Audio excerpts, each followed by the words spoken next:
आस लैके आए आप जी दी शरणी, मन रह नीवा उच्ची मत करनी।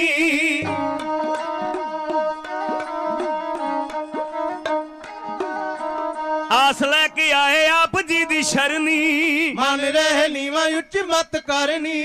मल्लो मल्ली मन पापा वाल दौड़दा, तर जाइए तेरी रहमत नू मान के। मेर दी नजर कर मेरा वालिया, तेरे चरनां च खड़ गए हैं आन के। मेर दी नजर करी मेरा वालिया, तेरे चरनां च खड़ गए हैं आन के।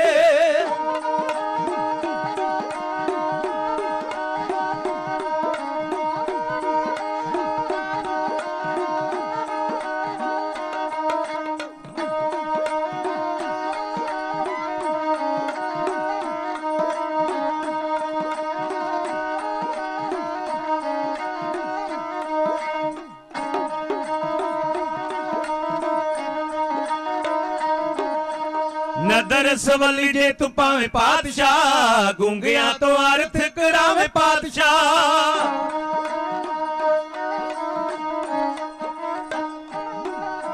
नदर सवली जे तू पावे पातशाह, गूंगिया तो अर्थ करावे पातशाह। ज्ञान वाली अख जिस नू तू बख्शे, ओही करे गल सच दी पछाण के। मेर दी नजर करी मेरा वालिया, तेरे चरनां च खड़ गए हैं आन के। मेर दी नजर करी मेरा वालिया, तेरे चरनां च खड़ गए हैं आन के।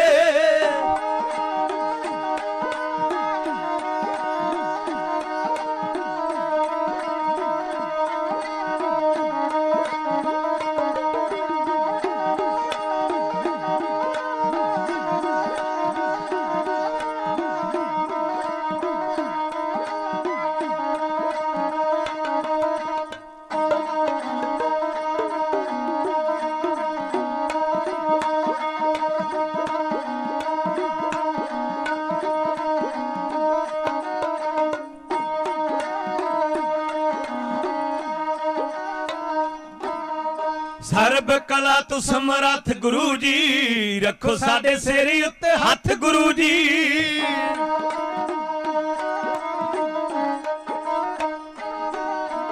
ਸਰਬ ਕਲਾ ਤੂੰ ਸਮਰੱਥ ਗੁਰੂ ਜੀ, ਰੱਖੋ ਸਾਡੇ ਸਿਰ ਉੱਤੇ ਹੱਥ ਗੁਰੂ ਜੀ। ਭੁੱਲਿਆਂ ਨੂੰ ਆਪ ਸਮਝਾ ਲੈ ਮਾਲਕਾ, ਵੇਖ ਲਿਆ ਅਸੀਂ ਸਾਰਾ ਜੱਗ ਛਾਣ ਕੇ। ਮੇਰ ਦੀ ਨਜ਼ਰ ਕਰੀ ਮੇਰਾ ਵਾਲਿਆ, तेरे चरनां च खड़ गए हैं आन के। मेर दी नजर करी मेरा वालिया, तेरे चरनां च खड़ गए हैं आन के।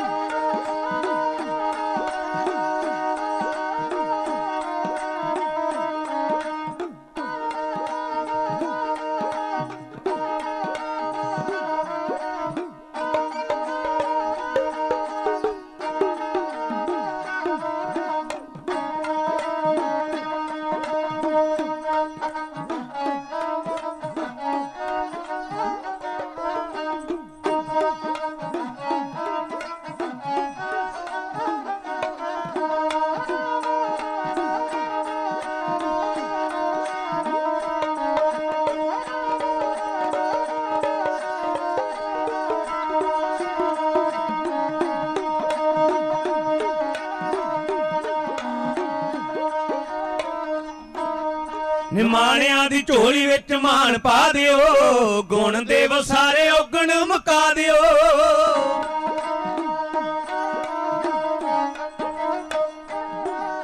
ਨਿਮਾਣਿਆਂ ਦੀ ਝੋਲੀ ਵਿੱਚ ਮਾਣ ਪਾ ਦਿਓ, ਗੁਣ ਦੇਵ ਸਾਰੇ ਔਗਣ ਮੁਕਾ ਦਿਓ। ਹੱਥ ਜੋੜ ਨੂਰਪੁਰੀ ਕਰੇ ਬੇਨਤੀ, ਕਰ ਜਾਈਏ ਤੇਰੀ ਮਹਿਮਾ ਨੂੰ ਬਿਆਨ ਕੇ ਮੇਰ ਦੀ ਨਜ਼ਰ ਕਰੀ ਮੇਰਾ ਵਾਲਿਆ तेरे चरना च खड़ गए हैं आन के मेर दी नजर करी मेरा वालिया तेरे चरना च खड़ गए हैं आन के तेरे चरना च खड़ गए हैं आन के तेरे चरना च खड़ गए हैं आन के हो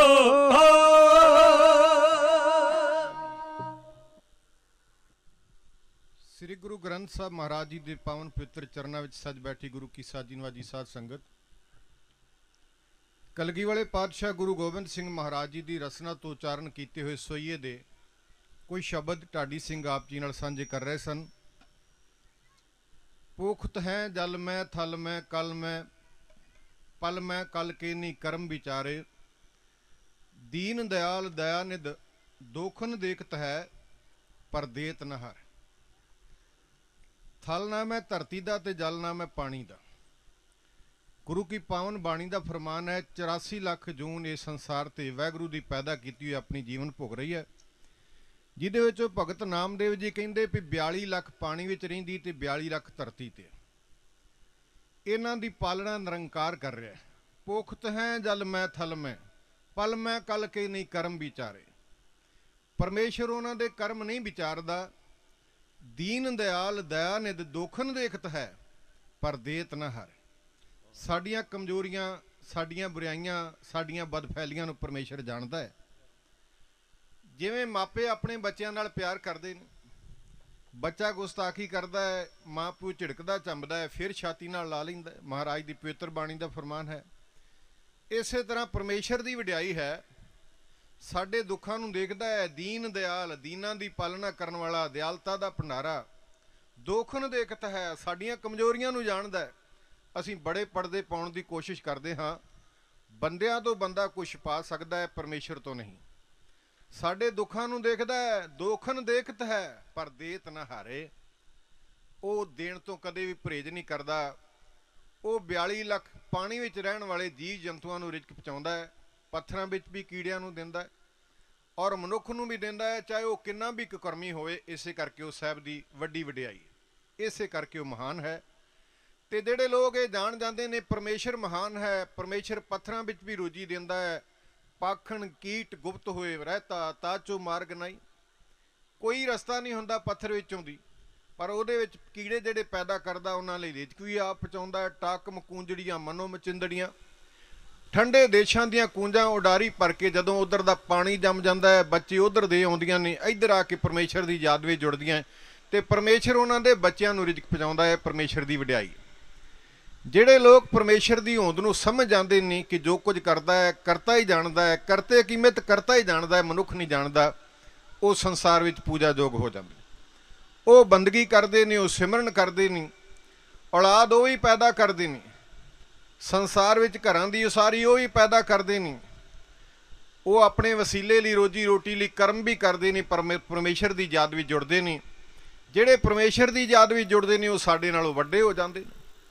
जिन्नी संसार विच मनुखता देखण लई मिलदी असीं सारे पुरुष हाँ पर जिहड़े चंगे उत्तम कर्म करन वाले ने वो महापुरुष बन जाते हैं ते महापुरुष बन के वो परमेश्वर की याद भी जुड़ के परमेश्वर तक रसाई पैदा कर लैंदे ने। अकाल चलाने तो बाद भी उन्हां दी याद विच गुरु के प्यारे जोड़ मेले लाउंदे ने।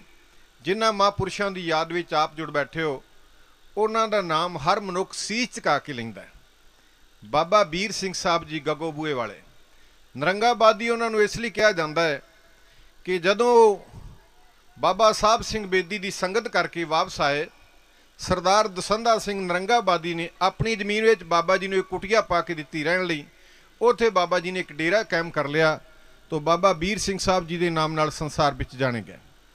उन्हां दी आमद किवें होई ये इतिहास के पन्ने आप जी नाल साझे करन लई तुहाडी खिदमत विच हाज़र हाँ। इतिहास अर्ज करन तो पहलां जिमें जिमें सानू हुक्म होया इतिहास कहण लई वो इतिहास का प्रकरण आरंभ करन तो पहला गुरु गोबिंद सिंह महाराज जी की पावन पवित्र बख्शिश राही मन बिरतियां की एकाग्रता वास्ते आप जी तो असीस मंगते हैं जी। आगे बख्शो सारी सिख संगति की आवाज़ विच गज के कहो जी वाहिगुरू जी का खालसा वाहिगुरू जी की फतेह। बाबा जी की पावन याद विच जोड़ मेले की हाज़री भरदिआं कुछ गुरसिखां वल्लों माया अरदास कराई गई ਇਹ ਅਰਦਾਸੇ ਕਰਕੇ ਮਜ਼ਮੂਨ ਆਰੰਭ ਕਰਾਂਗੇ। ਸਰਦਾਰ ਜਗੀਰ ਸਿੰਘ ਜੀ ਇਤਿਹਾਸ ਤੇ ਮਾਣ ਵਿੱਚ 100 ਰੁਪਏ ਹਾਜ਼ਰ ਕਰ ਰਹੇ ਨੇ। ਬਾਬਾ ਵੀਰ ਸਿੰਘ ਸਾਹਿਬ ਜੀ ਤੇ ਧੰਨ ਗੁਰੂ ਗ੍ਰੰਥ ਸਾਹਿਬ ਮਹਾਰਾਜ ਜੀ ਉਹਨਾਂ ਨੂੰ ਚੜ੍ਹਦੀ ਕਲਾ ਦੀ ਦਾਤ ਬਖਸ਼ਣ। ਸਰਦਾਰ ਨਿਰਮਲ ਸਿੰਘ ਜੀ ਬਹੁਤ ਸਾਰਾ ਪਿਆਰ ਹਾਜ਼ਰ ਕਰਕੇ ਗਏ ਨੇ। ਗੁਰੂ ਬਾਬਾ ਜੀ ਨਾਮਦਾਨ ਚੜ੍ਹਦੀ ਕਲਾ ਦੀ ਦਾਤ ਬਖਸ਼ਣ। ਬਾਬਾ ਜੋਗਿੰਦਰ ਸਿੰਘ ਸਾਹਿਬ ਜੀ ਸਤਿਕਾਰਯੋਗ ਬਾਬਾ ਵੀਰ ਸਿੰਘ ਸਾਹਿਬ ਜੀ ਦੀ ਬੰਸ ਵਿੱਚੋਂ ਕਬੀਰ ਸਾਹਿਬ ਕਹਿੰਦੇ ਜਿਹੜੀ ਕੁਲ ਵਿੱਚੋਂ ਰੱਬ ਦਾ ਪਿਆਰਾ ਪੈਦਾ ਹੋ ਜਾਂਦਾ ਨਾ ਉਹ ਕੋਲੀ ਪੂਜਾ ਯੋਗ ਹੋ ਜਾਂਦੀ। ਕਬੀਰ ਸਾਹਿਬ ਦਾ ਫਰਮਾਨ ਹੈ ਸੋਈ ਕੁਲ ਭਲੀ ਜੇ ਕੁਲ ਹਰ ਕੋ ਦਾਸ। ਜਿਹੜੀ ਕੁਲ ਵਿੱਚ ਰੱਬ ਦਾ ਦਾਸ ਪੈਦਾ ਹੁੰਦਾ ਉਹ ਕੁਲ ਪੂਜਾ ਯੋਗ ਹੋ ਜਾਂਦੀ। ਬਾਬਾ ਜੀ ਦੀ ਬੰਸ ਵਿੱਚੋਂ ਨੇ ਅਰਦਾਸ ਕਰਦੇ ਹਾਂ ਬਾਬਾ ਜੀ ਇਸੇ ਤਰ੍ਹਾਂ ਆਪਣੀ ਰਹਿਮਤਾਂ ਨਾਲ ਨਵਾਜਦੇ ਰਹਿਣ। ਉਹਨਾਂ ਵੱਲੋਂ ਬਹੁਤ ਸਾਰਾ ਪਿਆਰ ਹਾਜ਼ਰ ਹੋਇਆ ਜੀ। ਸੰਤ ਬਾਬਾ ਜਰਨੈਲ ਸਿੰਘ ਖਾਲਸਾ ਭਿੰਡਰਾਂ ਵਾਲਿਆਂ ਦੇ ਨਾਂ ਉੱਤੇ ਸਤਿਗੁਰੂ ਦੀ ਪਾਵਨ ਹਾਜ਼ਰੀ ਵਿੱਚ ਸੱਜ ਬੈਠੇ ਸਿੰਘ ਸਾਹਿਬ ਜੀ ਮੈਂ ਅਰਦਾਸ ਕਰਾ ਰਹੇ ਨੇ। ਮੈਂ ਕਈ ਵਾਰ ਇਸ ਗੱਲ ਦਾ ਜ਼ਿਕਰ ਕੀਤਾ ਹੈ। ਕਲਗੀ ਵਾਲੇ ਪਾਤਸ਼ਾਹ ਮਹਾਰਾਜ ਕਹਿੰਦੇ ਸੰਤ ਸਮੂਹ ਅਨੇਕ ਮਤੀ ਕੇ। ਅਨੇਕਾਂ ਮਤਾਂ ਦੇ ਸੰਸਾਰ ਵਿੱਚ ਸੰਤ ਪੈਦਾ ਹੋਏ ਪਰ ਦੋ ਐਸੇ ਸੰਤ ਨੇ ਜਿਨ੍ਹਾਂ ਨੇ ਪਰਮੇਸ਼ਰ ਦੀ ਬੰਦਗੀ ਵੀ ਕੀਤੀ ਔਰ ਲੋੜ ਪੈਣ ਉੱਤੇ ਆਪਣੀ ਕੁਰਬਾਨੀ ਵੀ ਦਿੱਤੀ। ਉਹਨਾਂ ਵਿੱਚੋਂ ਨੇ ਸੰਤ ਬਾਬਾ ਜਰਨੈਲ ਸਿੰਘ ਖਾਲਸਾ ਭਿੰਡਰਾਂ ਵਾਲੇ ਔਰ ਦੂਜੇ ਸੰਤ ਨੇ ਬਾਬਾ ਵੀਰ ਸਿੰਘ ਸਾਹਿਬ ਜੀ ਜਿਨ੍ਹਾਂ ਦੀ ਪਾਵਨ ਯਾਦ ਵਿੱਚ ਆਪ ਗੁਰੂ ਦੀ ਹਾਜ਼ਰੀ ਵਿੱਚ ਜੁੜ ਬੈਠੇ ਹੋ। ਸੱਚੇ ਪਾਤਸ਼ਾਹ ਕਿਰਪਾ ਕਰਨ ਉਹਨਾਂ ਨੂੰ ਚੜ੍ਹਦੀ ਕਲਾ ਦੀ ਦਾਤ ਬਖਸ਼ਣ। ਸਰਦਾਰ ਪ੍ਰਗਟ ਸਿੰਘ ਜੀ ਇਤਿਹਾਸ ਤੇ ਮਾਣ ਵਿੱਚ 100 ਰੁਪਏ ਹਾਜ਼ਰ ਕਰ ਰਹੇ ਨੇ। ਗੁਰੂ ਬਾਬਾ ਜੀ ਨਾਮਦਾਨ ਬਖਸ਼ਣ। ਹੋਰ ਗੁਰੂ ਕੀ ਸੰਗਤ ਵੱਲੋਂ ਬਹੁਤ ਸਾਰਾ ਪਿਆਰ ਭੇਜਿਆ ਗਿਆ ਹੈ। ਮਹਾਰਾਜ ਕਿਰਪਾ ਕਰਨ ਉਹਨਾਂ ਨੂੰ ਚੜ੍ਹਦੀ ਕਲਾ ਦੀ ਦਾਤ ਬਖਸ਼ਣ। ਸੰਤ ਜਰਨੈਲ ਸਿੰਘ ਜੀ ਖਾਲਸਾ ਭਿੰਡਰਾਂ ਵਾਲਿਆਂ ਦੇ ਨਾਂ ਉੱਤੇ ਸਿੰਘ ਸਾਹਿਬ ਜੀ ਮੈਂ ਅਰਦਾਸ ਕਰਾ ਰਹੇ ਨੇ। ਇੱਕ ਜ਼ਰੂਰੀ ਬੇਨਤੀ ਹੈ ਭੈਣਾਂ ਦੇ ਚਰਨਾਂ ਵਿੱਚ। ਬੱਚੇ ਇੱਕ ਉਹ ਦਾਤ ਹੈ ਜਿਹੜੀ ਲੱਖਾਂ ਰੁਪਏ ਕੀਮਤ ਅਦਾ ਕਰਕੇ ਵੀ ਪ੍ਰਾਪਤ ਨਹੀਂ ਹੁੰਦੀ। ਜੇ ਮਿਲਦੀ ਹੈ ਤੇ ਗੁਰੂ ਦਰਬਾਰ ਵਿੱਚੋਂ ਮਿਲਦੀ ਹੈ। ਸੱਚ ਜਾਣਿਓ ਮਾਂ ਦੀ ਜਵਾਨੀ ਦਾ ਮੁੱਲ ਉਹਨਾਂ ਚਿਰ ਨਹੀਂ ਪੈਂਦਾ ਜਿੰਨਾ ਚਿਰ ਕੁੱਖ ਵਿੱਚੋਂ ਬਾਲ ਪੈਦਾ ਨਹੀਂ ਹੁੰਦਾ। ਬੜੇ ਕੀਮਤੀ ਤੋਹਫੇ ਨੇ ਜਿਹੜੇ ਕੁਦਰਤ ਨੇ ਸਾਨੂੰ ਦੇ ਕੇ ਨਵਾਜਿਆ ਹੈ ਪਰ ਇਹਨਾਂ ਨੂੰ ਸੰਭਾਲ ਕੇ ਰੱਖਣਾ ਆਪਣੀ ਗੋਦ ਵਿੱਚ ਬਿਠਾਉਣਾ ਤੇ ਗੁਰਮਤ ਦੀ ਗੁੜਤੀ ਦੇਣੀ ਇਹ ਮਾਵਾਂ ਦੇ ਫਰਜ਼ ਬਣਦੇ ਨੇ। ਅੱਜ ਦੇ ਦੀਵਾਨ ਵਿੱਚ ਜਿੰਨੇ ਵੀ ਬੱਚੇ ਲੈ ਕੇ ਗੁਰੂ ਦਰਬਾਰ ਵਿੱਚ ਆਈਆਂ ਉਹ ਭੈਣਾਂ ਦੇ ਚਰਨਾਂ ਵਿੱਚ ਬੇਨਤੀ ਗੋਦ ਵਿੱਚ ਬਿਠਾਓ। ਦੱਸੋ ਕਿ ਗੁਰੂ ਗ੍ਰੰਥ ਸਾਹਿਬ ਮਹਾਰਾਜ ਦੀ ਪ੍ਰਕਾਸ਼ਮਾਨ ਨੇ ਇਹਨਾਂ ਵਰਗਾ ਸੰਸਾਰ ਵਿੱਚ ਕੋਈ ਨਹੀਂ। ਔਰ ਦੱਸੋ ਕਿ ਆਹ ਢਾਡੀ ਕਲਾ ਗੁਰੂ ਹਰਗੋਬਿੰਦ ਸਾਹਿਬ ਮਹਾਰਾਜ ਨੇ ਨਵਾਜੀ। ਇਹ ਦੱਸੋ ਵੀ ਸੰਗਤ ਵਿੱਚ ਬੈਠਣਾ ਕਿਵੇਂ। ਇਹ ਦੱਸੋ ਪ੍ਰਸ਼ਾਦਾ ਕਿਵੇਂ ਛਕਣਾ ਹੈ। ਜੇ ਗੁਰਮਤ ਦੀ ਸੋਝੀ ਗੁਰਮਤ ਦੀ ਗੁੜਤੀ ਇਹਨਾਂ ਦਿਨਾਂ ਵਿੱਚ ਇਹਨਾਂ ਮਾਸੂਮ ਬੱਚਿਆਂ ਨੂੰ ਦਿਓਗੇ ਵੱਡੇ ਹੋ ਕੇ ਤੁਹਾਡੇ ਅਨੰਦ ਸੇਵਾਦਾਰ ਬਣਨਗੇ ਜਾਨੀ ਸਰਵਣ ਵਾਂਗ ਤੁਹਾਡੀ ਸੇਵਾ ਕਰਨਗੇ। ਇਹ ਮਾਪਿਆਂ ਦੀ ਜ਼ਿੰਮੇਵਾਰੀ ਬਣਦੀ ਹੈ। ਭੈਣਾਂ ਦੇ ਚਰਨਾਂ ਵਿੱਚ ਪੁਰਜੋਰ ਬੇਨਤੀ ਹੈ ਪੁਰ ਉਮੀਦ ਹੈ ਮੇਰੀ ਬੇਨਤੀ ਨੂੰ ਸਵੀਕਾਰ ਕਰਨ। ਡਾਕਟਰ ਨਰਿੰਦਰ ਸਿੰਘ ਜੀ ਜਿਨ੍ਹਾਂ ਦਾ ਹੁਕਮ ਪਾ ਕੇ ਤੁਹਾਡੀ ਸੇਵਾ 'ਚ ਹਾਜ਼ਰ ਹੋਏ ਹਾਂ ਬਹੁਤ ਸਾਰਾ ਪਿਆਰ ਬਾਬਾ ਜੀ ਦੇ ਪਵਿੱਤਰ ਨਾਮ ਤੇ ਹਾਜ਼ਰ ਕਰ ਰਹੇ ਨੇ। ਦੀਰਘ ਆਜੂ ਲਈ ਗੁਰੂ ਦੇ ਚਰਨਾਂ ਵਿੱਚ ਅਰਦਾਸ ਬੇਨਤੀ ਕਰਦੇ। ਮੀਰੀ ਪੀਰੀ ਦੇ ਮੱਲ ਗੁਰੂ ਹਰਗੋਬਿੰਦ ਸਾਹਿਬ ਮਹਾਰਾਜ ਜੀ ਚਲਦੇ ਚਲਦੇ ਗੱਗੋਬੂਏ ਨਗਰ ਆ ਗਏ। ਇਤਿਹਾਸਕਾਰਾਂ ਨੇ ਜ਼ਿਕਰ ਕੀਤਾ ਵੀ ਨਗਰ ਵਾਲਿਆਂ ਨੇ ਮਹਾਰਾਜ ਦੀ ਰੱਜ ਕੇ ਸੇਵਾ ਕੀਤੀ। ਹਜ਼ੂਰ ਤੁਰਨ ਲੱਗੇ ਫੇਰ ਮਹਾਰਾਜ ਨੂੰ ਰੋਕ ਲਿਆ। ਅਗਲੇ ਦਿਨ ਮਹਾਰਾਜ ਤੁਰਨ ਲੱਗੇ ਫੇਰ ਰੋਕ ਲਿਆ। ਪਿਆਰ ਜਤਾਇਆ ਰੱਜ ਕੇ ਭਾਵਨਾ ਸੀ। ਗੁਰੂ ਹਰਗੋਬਿੰਦ ਸਾਹਿਬ ਮਹਾਰਾਜ ਦੀ ਸੇਵਾ ਕਰਨ ਵਾਲਾ ਮਨੁੱਖ ਗੁਰੂ ਤੋਂ ਮਹਾਨ ਮਰਤਬੇ ਪਾ ਲੈਂਦਾ। ਜਦੋਂ ਬਾਬਾ ਮਹਾਰਾਜ ਜੀ ਤੁਰਨ ਲੱਗੇ ਸੱਚੇ ਪਾਤਸ਼ਾਹ ਨੇ ਆਖਿਆ ਨਗਰ ਵਾਲਿਓ ਤੁਹਾਡੀ ਸੇਵਾ ਤੇ ਪ੍ਰਸੰਨ ਹਾਂ। ਤੁਸੀਂ ਸੇਵਾ ਕੀਤੀ ਤੁਹਾਡੇ ਨਗਰ ਵਿੱਚ ਇੱਕ ਧਰਮਾਤਮਾ ਪੈਦਾ ਹੋਏਗਾ ਜਿਹੜਾ ਤੁਹਾਡੇ ਨਗਰ ਦਾ ਨਾਮ ਦੁਨੀਆ ਭਰ ਵਿੱਚ ਰੌਸ਼ਨ ਕਰੇਗਾ। ਸੰਗਤ ਨੇ ਹੱਥ ਜੋੜ ਕੇ ਆਖਿਆ ਮਹਾਰਾਜ ਸਾਨੂੰ ਕਿਵੇਂ ਗਿਆਨ ਹੋਏਗਾ ਵੀ ਹਜ਼ੂਰ ਦੇ ਬੋਲ ਪੂਰੇ ਹੋਏ ਨੇ। ਮਹਾਰਾਜ ਨੇ ਕਹਿ ਦਿੱਤਾ ਉਹ ਦਾਈ ਦੀ ਆਮਦ ਤੋਂ ਪਹਿਲਾਂ ਜਨਮ ਲਵੇਗਾ ਔਰ ਸੰਸਾਰ ਵਿੱਚ ਬੰਦਗੀ ਕਰਕੇ ਤੁਹਾਡੇ ਨਗਰ ਦਾ ਨਾਮ ਰੌਸ਼ਨ ਕਰੇਗਾ। ਛੇਵੇਂ ਪਾਤਸ਼ਾਹ ਦੇ ਬੋਲ ਪੂਰੇ ਹੋਏ ਜਦੋਂ ਸਰਦਾਰ ਸੇਵਾ ਸਿੰਘ ਦੇ ਘਰ ਵਿੱਚ ਬ੍ਰਹਮ ਗਿਆਨੀ ਮਹਾਨ ਮਹਾਂਪੁਰਸ਼ ਸੰਤ ਸਿਪਾਹੀ ਬਾਬਾ ਵੀਰ ਸਿੰਘ ਸਾਹਿਬ ਜੀ ਨੇ ਆਪਣਾ ਜਨਮ ਲਿਆ। ਸਤਿਕਾਰਯੋਗ ਖਾਲਸਾ ਜੀ ਮਜ਼ਮੂਨ ਤੇ ਬੜਾ ਲੰਬਾ ਹੈ ਪਰ ਜਿਸ ਵਿਸ਼ੇ ਉੱਤੇ ਬੋਲਣ ਲਈ ਮੈਨੂੰ ਹੁਕਮ ਹੋਇਆ ਇਤਿਹਾਸ ਦੇ ਪੰਨਿਆਂ ਦੇ ਜ਼ਿਕਰ ਆਉਂਦਾ ਹੈ। ਪੰਜ ਤਾਰਾ ਪਿੰਡ ਦੇ ਲਾਗੇ ਦੁਸ਼ਮਣ ਦੇ ਘੇਰੇ ਵਿੱਚ ਆਏ ਹੋਏ ਬਾਬਾ ਵੀਰ ਸਿੰਘ ਸਾਹਿਬ ਜੀ ਹਥਲਾ ਤਲਵਾਰ ਟੁੱਟ ਜਾਣ ਤੋਂ ਬਾਅਦ ਕਲਗੀ ਵਾਲੇ ਪਾਤਸ਼ਾਹ ਦੇ ਚਰਨਾਂ ਵਿੱਚ ਅਰਦਾਸ ਕਰਦੇ ਨੇ। ਗੁਰੂ ਨੇ ਅਰਦਾਸ ਪ੍ਰਵਾਨ ਕਰ ਲਈ। ਮਹਿਸੂਸ ਕਰ ਰਹੇ ਸਨ ਅਸੀਂ ਦੁਸ਼ਮਣ ਨੂੰ ਵੇਖਦੇ ਹਾਂ ਦੁਸ਼ਮਣ ਸਾਨੂੰ ਨਹੀਂ ਵੇਖਦੇ। ਜਿਵੇਂ ਮੱਖਣ ਵਿੱਚੋਂ ਵਾਲ ਬਾਹਰ ਕੱਢ ਲਈਦਾ ਇਸ ਤਰ੍ਹਾਂ ਮਹਾਰਾਜ ਜੀ ਦੀ ਅਰਦਾਸ ਕਰਨ ਤੋਂ ਬਾਅਦ ਬਾਬਾ ਵੀਰ ਸਿੰਘ ਸਾਹਿਬ ਜੀ ਬਾਹਰ ਆ ਗਏ। ਕਈ ਵਾਰੀ ਦੁਸੰਦਾ ਸਿੰਘ ਨੇ ਆਖਿਆ ਸੀ ਜੇ ਵੀਰ ਸਿੰਘਾਂ ਮੌਕਾ ਮਿਲਿਆ ਇੱਕ ਧਰਮਾਤਮਾ ਨੇ ਕੁਰੀ ਵਿੱਚ ਰਹਿੰਦੇ ਨੇ ਬਾਬਾ ਭਾਗ ਸਿੰਘ ਜੀ ਉਹਨਾਂ ਦੀ ਸੰਗਤ ਕਰਨੀ ਉਹ ਪਰਮੇਸ਼ਰ ਨਾਲ ਮਿਲਾਪ ਪੈਦਾ ਕਰ ਦਿੰਦੇ ਨੇ।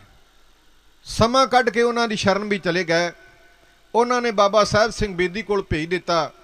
ਲੰਬਾ ਸਵਾ ਸੇਵਾ ਕਰਨ ਤੋਂ ਬਾਅਦ ਪੰਜਾਬ ਦੀ ਧਰਤੀ ਤੇ ਸਿੱਖੀ ਦਾ ਪ੍ਰਚਾਰ ਕਰਨ ਲਈ ਬਾਬਾ ਸਾਹਿਬ ਸਿੰਘ ਬੇਦੀ ਨੇ ਡਿਊਟੀ ਲਾ ਦਿੱਤੀ। ਦਸੰਦਾ ਸਿੰਘ ਦੀ ਬੇਨਤੀ ਸਵੀਕਾਰ ਕਰਕੇ ਨਰੰਗਾਬਾਦ ਤੋਂ ਪਹਾੜ ਦੀ ਬਾਈ ਉਹਦੇ ਖੇਤਾਂ ਵਿੱਚ ਕੁਟੀਆ ਪਾ ਕੇ ਰਹਿਣ ਲੱਗ ਪਏ। ਬੰਦਗੀ ਕਰਨ ਵਾਲੇ ਮਨੁੱਖ ਨਾਲ ਨੇੜਤਾ ਕੌਣ ਨਹੀਂ ਕਰਦਾ। ਜਿਵੇਂ ਪਾਰਸ ਨਾਲ ਲੱਗਾ ਹੋਇਆ ਲੋਹਾ ਸੋਨਾ ਬਣ ਜਾਂਦਾ, ਜਿਵੇਂ ਚੰਦਨ ਦੇ ਨਜ਼ਦੀਕ ਪੈਦਾ ਹੋਇਆ ਰੁੱਖ ਸੁਗੰਧ ਪੈਦਾ ਕਰ ਲੈਂਦਾ ਹੈ, ਧਰਮਾਤਮਾ ਨਾਲ ਨੇੜਤਾ ਕਰਨ ਵਾਲਾ ਬੰਦਾ ਧਰਮੀ ਬਣ ਜਾਂਦਾ। ਬਾਬਾ ਜੀ ਦੇ ਡੇਰੇ ਵਿੱਚ ਹਜ਼ਾਰਾਂ ਦੀ ਤਾਦਾਦ ਵਿੱਚ ਲੋਕ ਆਉਂਦੇ। ਮੈਂ ਫਿਰ ਬੇਨਤੀ ਕਰਾਂ, ਬੜਾ ਲੰਬਾ ਮਜ਼ਮੂਨ ਹੈ, ਜੇ ਬਾਬਾ ਜੀ ਦੇ ਜੀਵਨ ਤੇ ਲਗਾਤਾਰ ਬੋਲੀਏ ਤੇ ਕਈ ਦਿਨ ਲੰਘ ਜਾਣਗੇ, ਪਰ ਜਿਸ ਵਿਸ਼ੇ ਉੱਤੇ ਬੋਲਣ ਦਾ ਮੈਨੂੰ ਹੁਕਮ ਆ ਉਹਦੇ ਵੱਲੇ ਕਰੀਬਤਾ ਲਿਆਉਣ ਲਈ ਬੜੀ ਜਲਦੀ ਨਾਲ ਵਧਣ ਦਾ ਯਤਨ ਕਰ ਰਿਹਾ ਹਾਂ। ਬਾਬਾ ਵੀਰ ਸਿੰਘ ਦੇ ਡੇਰੇ ਵਿੱਚ ਹਜ਼ਾਰਾਂ ਦੀ ਤਾਦਾਦ ਵਿੱਚ ਸੰਗਤ ਆਉਂਦੀ ਏ। ਇੱਕ ਵਾਰੀ ਸ਼ੇਰੇ ਪੰਜਾਬ ਮਹਾਰਾਜਾ ਰਣਜੀਤ ਸਿੰਘ ਨੇ ਪੈਗਾਮ ਭੇਜਿਆ, ਬਾਬਾ ਜੀ ਦੇ ਦੀਦਾਰ ਕਰਨੇ ਨੇ। ਬਾਬਾ ਜੀ ਨੇ ਆਖਿਆ, ਕਿਤੇ ਘੋੜੇ ਤੇ ਸਵਾਰ ਹੋ ਕੇ ਸਾਡੇ ਦਰਬਾਰ ਵਿੱਚ ਨਾ ਆਵੇ, ਸੰਗਤ ਦੇ ਰੂਪ ਵਿੱਚ ਆਵੇ, ਤੇ ਦੂਜੀ ਗੱਲ ਇਹ ਵੀ ਮਾਇਆ ਨਾ ਦਾਨ ਕਰੇ। ਬਾਬਾ ਜੀ ਦਾ ਹੁਕਮ ਸਵੀਕਾਰ ਕਰ ਲਿਆ ਮਹਾਰਾਜਾ ਰਣਜੀਤ ਸਿੰਘ ਨੇ। ਆਇਆ ਬਾਬਾ ਜੀ ਦੇ ਡੇਰੇ ਵਿੱਚ, ਕਾਨਿਆਂ ਦੇ ਬਣੇ ਹੋਏ ਛੱਪਰ ਵੇਖੇ, ਬਾਬਾ ਜੀ ਦਾ ਡੇਰਾ ਵੇਖਿਆ, ਸੰਗਤਾਂ ਲੰਗਰ ਪਾਣੀ ਛਕਦੀਆਂ ਵੇਖੀਆਂ, ਅੰਮ੍ਰਿਤ ਰੂਪੀ ਨਾਮ ਦੀ ਵਰਖਾ ਹੁੰਦੀ ਵੇਖੀ। ਬੜੇ ਪ੍ਰਸੰਨ ਹੋਏ ਮਹਾਰਾਜਾ ਜੀ। ਘੋੜਾ ਤਾਂ ਪਿੱਛੇ ਛੱਡ ਕੇ ਕਦਮਾਂ ਨਾਲ ਚੱਲ ਕੇ ਬਾਬਾ ਜੀ ਦੇ ਡੇਰੇ ਦੀ ਹਾਜ਼ਰੀ ਭਰਨ ਲਈ ਆਏ।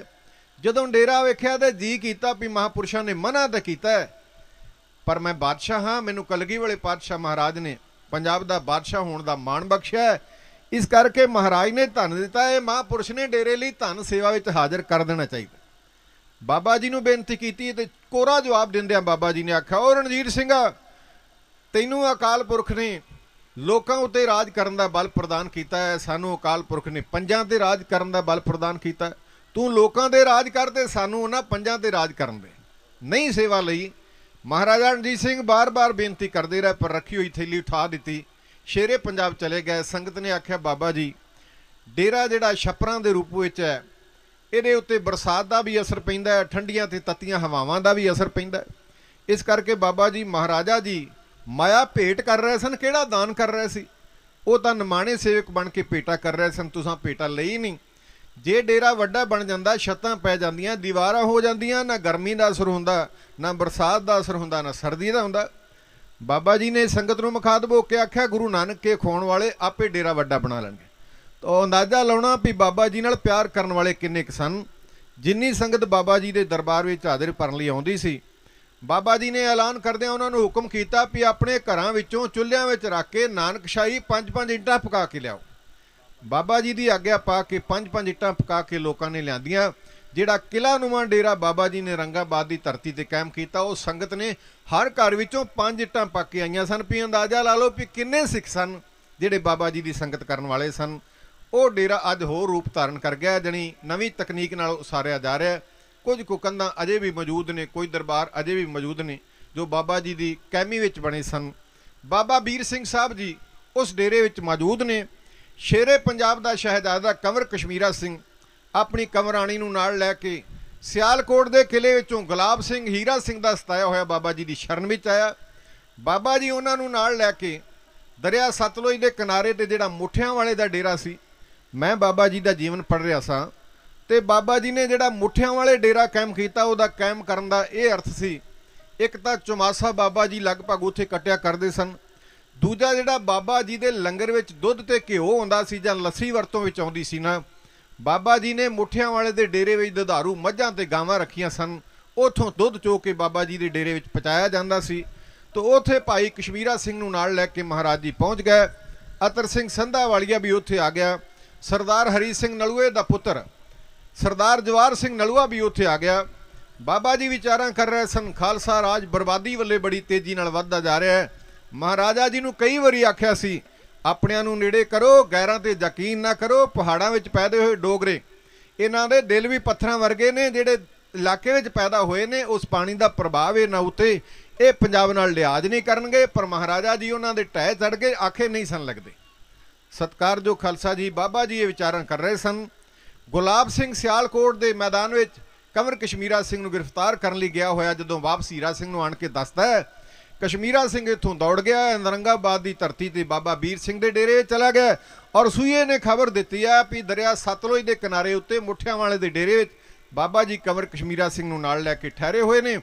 ਉੱਥੇ ਸਰਦਾਰ ਅਤਰ ਸਿੰਘ ਸੰਧਾ ਵਾਲੀਆ ਤੇ ਉੱਥੇ ਹੀ ਹਰੀ ਸਿੰਘ ਨਲੂਏ ਦਾ ਪੁੱਤਰ ਜਵਾਰ ਸਿੰਘ ਨਲੂਆ। ਸਰਦਾਰ ਹੀਰਾ ਸਿੰਘ ਨੇ ਆਪਣੇ ਉਸਤਾਦ ਪੰਡੇ ਜੱਲੇ ਨਾਲ ਵਿਚਾਰ ਕੀਤੀ, ਹੁਣ ਕੀ ਕੀਤਾ ਜਾਵੇ। ਪੰਡੇ ਜੱਲੇ ਨੇ ਆਖਿਆ, ਫੌਜਾਂ ਚੜਾਈਆਂ ਜਾਣ, ਨਾਲ 2 ਵਕੀਲ ਭੇਜੇ ਜਾਣ। ਬਾਬਾ ਜੀ ਨੂੰ ਜਾ ਕੇ ਬੇਨਤੀ ਕਰਨ, ਸਰਕਾਰ ਦੇ ਬਾਗੀ ਸਾਡੇ ਹਵਾਲੇ ਕਰ ਦਿਓ। ਸਰਕਾਰ ਦੀਆਂ ਨਜ਼ਰਾਂ ਵਿੱਚ ਹੀ ਬਾਗੀ ਨੇ। ਜੇ ਬਾਬਾ ਜੀ ਹਵਾਲੇ ਨਾ ਕਰਨ, ਤੋਪਾਂ ਦੇ ਗੋਲੇ ਚਲਾ ਕੇ ਬਾਬਾ ਜੀ ਦਾ ਵੀ ਲਿਹਾਜ਼ ਨਾ ਕੀਤਾ ਜਾਵੇ ਤੇ ਡੇਰੇ ਵਿੱਚ ਜੋ ਮੱਝਾਂ ਗਾਵਾਂ ਤੇ ਜਿੰਨੇ ਮਨੁੱਖ ਨੇ ਸਾਰਿਆਂ ਨੂੰ ਉਡਾ ਦਿੱਤਾ ਜਾਵੇ। ਸਤਿਕਾਰਯੋਗ ਖਾਲਸਾ ਜੀ, ਇਹ ਫੈਸਲਾ ਕਰਕੇ ਮੁਸਲਮਾਨ ਫੌਜਾਂ ਨੂੰ ਬਾਬਾ ਜੀ ਤੇ ਡੇਰੇ ਤੇ ਚੜਾਉਣ ਵਾਸਤੇ ਹੁਕਮ ਦਿੱਤਾ ਗਿਆ। ਪੰਡਿਤ ਜੱਲਾ ਨੇ ਮੁਸਲਮਾਨ ਸੈਨਾਵਾਂ ਦੀ ਟੁਕੜੀ ਸਾਹਮਣੇ ਸੱਦੀ ਤੇ ਉਹਨਾਂ ਨੂੰ ਹੁਕਮ ਕੀਤਾ, ਸਰਕਾਰ ਦੇ ਬਾਗੀ ਮੁੱਠਿਆਂ ਵਾਲੇ ਦੀ ਧਰਤੀ ਤੇ ਬਾਬਾ ਵੀਰ ਸਿੰਘ ਦੇ ਡੇਰੇ ਵਿੱਚ ਮੌਜੂਦ ਨੇ, ਚੜ੍ਹਾਈ ਕਰਕੇ ਜਾਓ, ਉਹਨਾਂ ਨੂੰ ਗ੍ਰਿਫਤਾਰ ਕਰਕੇ ਸਾਡੇ ਹਵਾਲੇ ਕਰੋ। ਬਾਬਾ ਜੀ ਨੂੰ ਕੁਝ ਨਾ ਆਖਿਆ ਜਾਵੇ। ਜੇ ਬਾਗੀ ਹਾਜ਼ਰ ਨਾ ਕਰਨ ਤੇ ਤੋਪਾਂ ਦੇ ਗੋਲੇ ਮਾਰ ਕੇ ਬਾਬਾ ਜੀ ਦਾ ਡੇਰਾ ਉਡਾ ਦਿੱਤਾ ਜਾਵੇ। ਜਦੋਂ ਇਹ ਗੱਲ ਮੁਸਲਮਾਨ ਫੌਜਾਂ ਨਾਲ ਪੰਡਿਤ ਜੱਲੇ ਨੇ ਕੀਤੀ, ਹੀਰਾ ਸਿੰਘ ਦੇ ਆਖੇ ਲਾ ਕੇ ਮੁਸਲਮਾਨ ਫੌਜਾਂ ਨੇ ਇਨਕਾਰ ਕਰਦਿਆਂ ਆਖਿਆ, ਪੰਡਿਤ ਜੀ, ਬਾਬਾ ਵੀਰ ਸਿੰਘ ਸਾਹਿਬ ਜੀ ਧਰਮਾਤਮਾ ਨੇ, ਖੁਦਾ ਤੱਕ ਰਸਾਈ ਰੱਖਣ ਵਾਲੇ ਨੇ, ਉਹ ਅੱਲਾ ਦੇ ਪਿਆਰੇ ਨੇ, ਭਗਵਾਨ ਉਹਨਾਂ ਦੇ ਮਿਹਰਬਾਨ ਹੈ। ਬਾਬਾ ਜੀ ਦੇ ਡੇਰੇ ਤੇ ਚੜ੍ਹਾਈ ਕਰਕੇ ਅਸੀਂ ਕਦੇ ਵੀ ਨਾ ਜਾਵਾਂਗੇ। ਕਿਸੇ ਦੁਸ਼ਮਣ ਫੌਜ ਉੱਤੇ ਕਹੋ ਅਸੀਂ ਲੱਖ ਵਾਰੀ ਜਾਣ ਲਈ ਤਿਆਰ ਹਾਂ, ਪਰ ਬਾਬਾ ਜੀ ਦੇ ਡੇਰੇ ਤੇ ਹੱਲਾ ਬੋਲਣ ਵਾਸਤੇ ਅਸੀਂ ਕਦੇ ਵੀ ਜਾਣ ਵਾਸਤੇ ਤਿਆਰ। ਤੇ ਪੰਡਿਤ ਜੱਲੇ ਨੇ ਦਾਬਾ ਮਾਰ ਕੇ ਆਖਿਆ, ਫਿਰ ਜੇ ਤੁਸੀਂ ਨਾ ਗਏ ਤੇ ਨੌਕਰੀਆਂ ਕੱਢ ਦਿੱਤੇ ਜਾਓਗੇ, ਭੁੱਖੇ ਮਰ ਜਾਓਗੇ, ਤੁਹਾਡੀ ਰੋਜੀ ਰੋਟੀ ਬੰਦ ਹੋ ਜਾਵੇਗੀ। ਮੁਸਲਮਾਨ ਫੌਜਾਂ ਨੇ ਇੱਕ ਆਵਾਜ਼ ਵਿੱਚ ਆਖਿਆ, ਪੰਡਿਤ ਜੀ, ਜਿੰਨੇ ਚੁੰਝ ਦਿੱਤੀ ਹੈ ਨਾ ਚੋਗਾ ਵੀ ਦੇਵੇਗਾ। ਚੁੰਝ ਦਿੱਤੀ ਇਸ ਲਈ ਹੈ ਵੀ ਇਹਦੇ ਨਾਲ ਚੋਗਾ ਚੁਣਨਾ। ਜਿਹੜੇ ਸਾਨੂੰ ਦੰਦ ਦਿੱਤੇ ਨੇ ਇਸੇ ਲਈ ਦਿੱਤੇ ਨੇ ਵੀ ਇਹਦੇ ਨਾਲ ਅਨਾਜ ਦਬਾਉਣਾ। ਤੇ ਮਹਾਰਾਜ ਦੀ ਬਾਣੀ ਕਹਿੰਦੀ, ਪਹਿਲੋਂ ਦੇ ਤੈਂ ਰਿਜ਼ਕ ਸੰਭਾਹਾ, ਪਿੱਛੋਂ ਦੇ ਤੈਂ ਜੰਤੋ ਪਾ।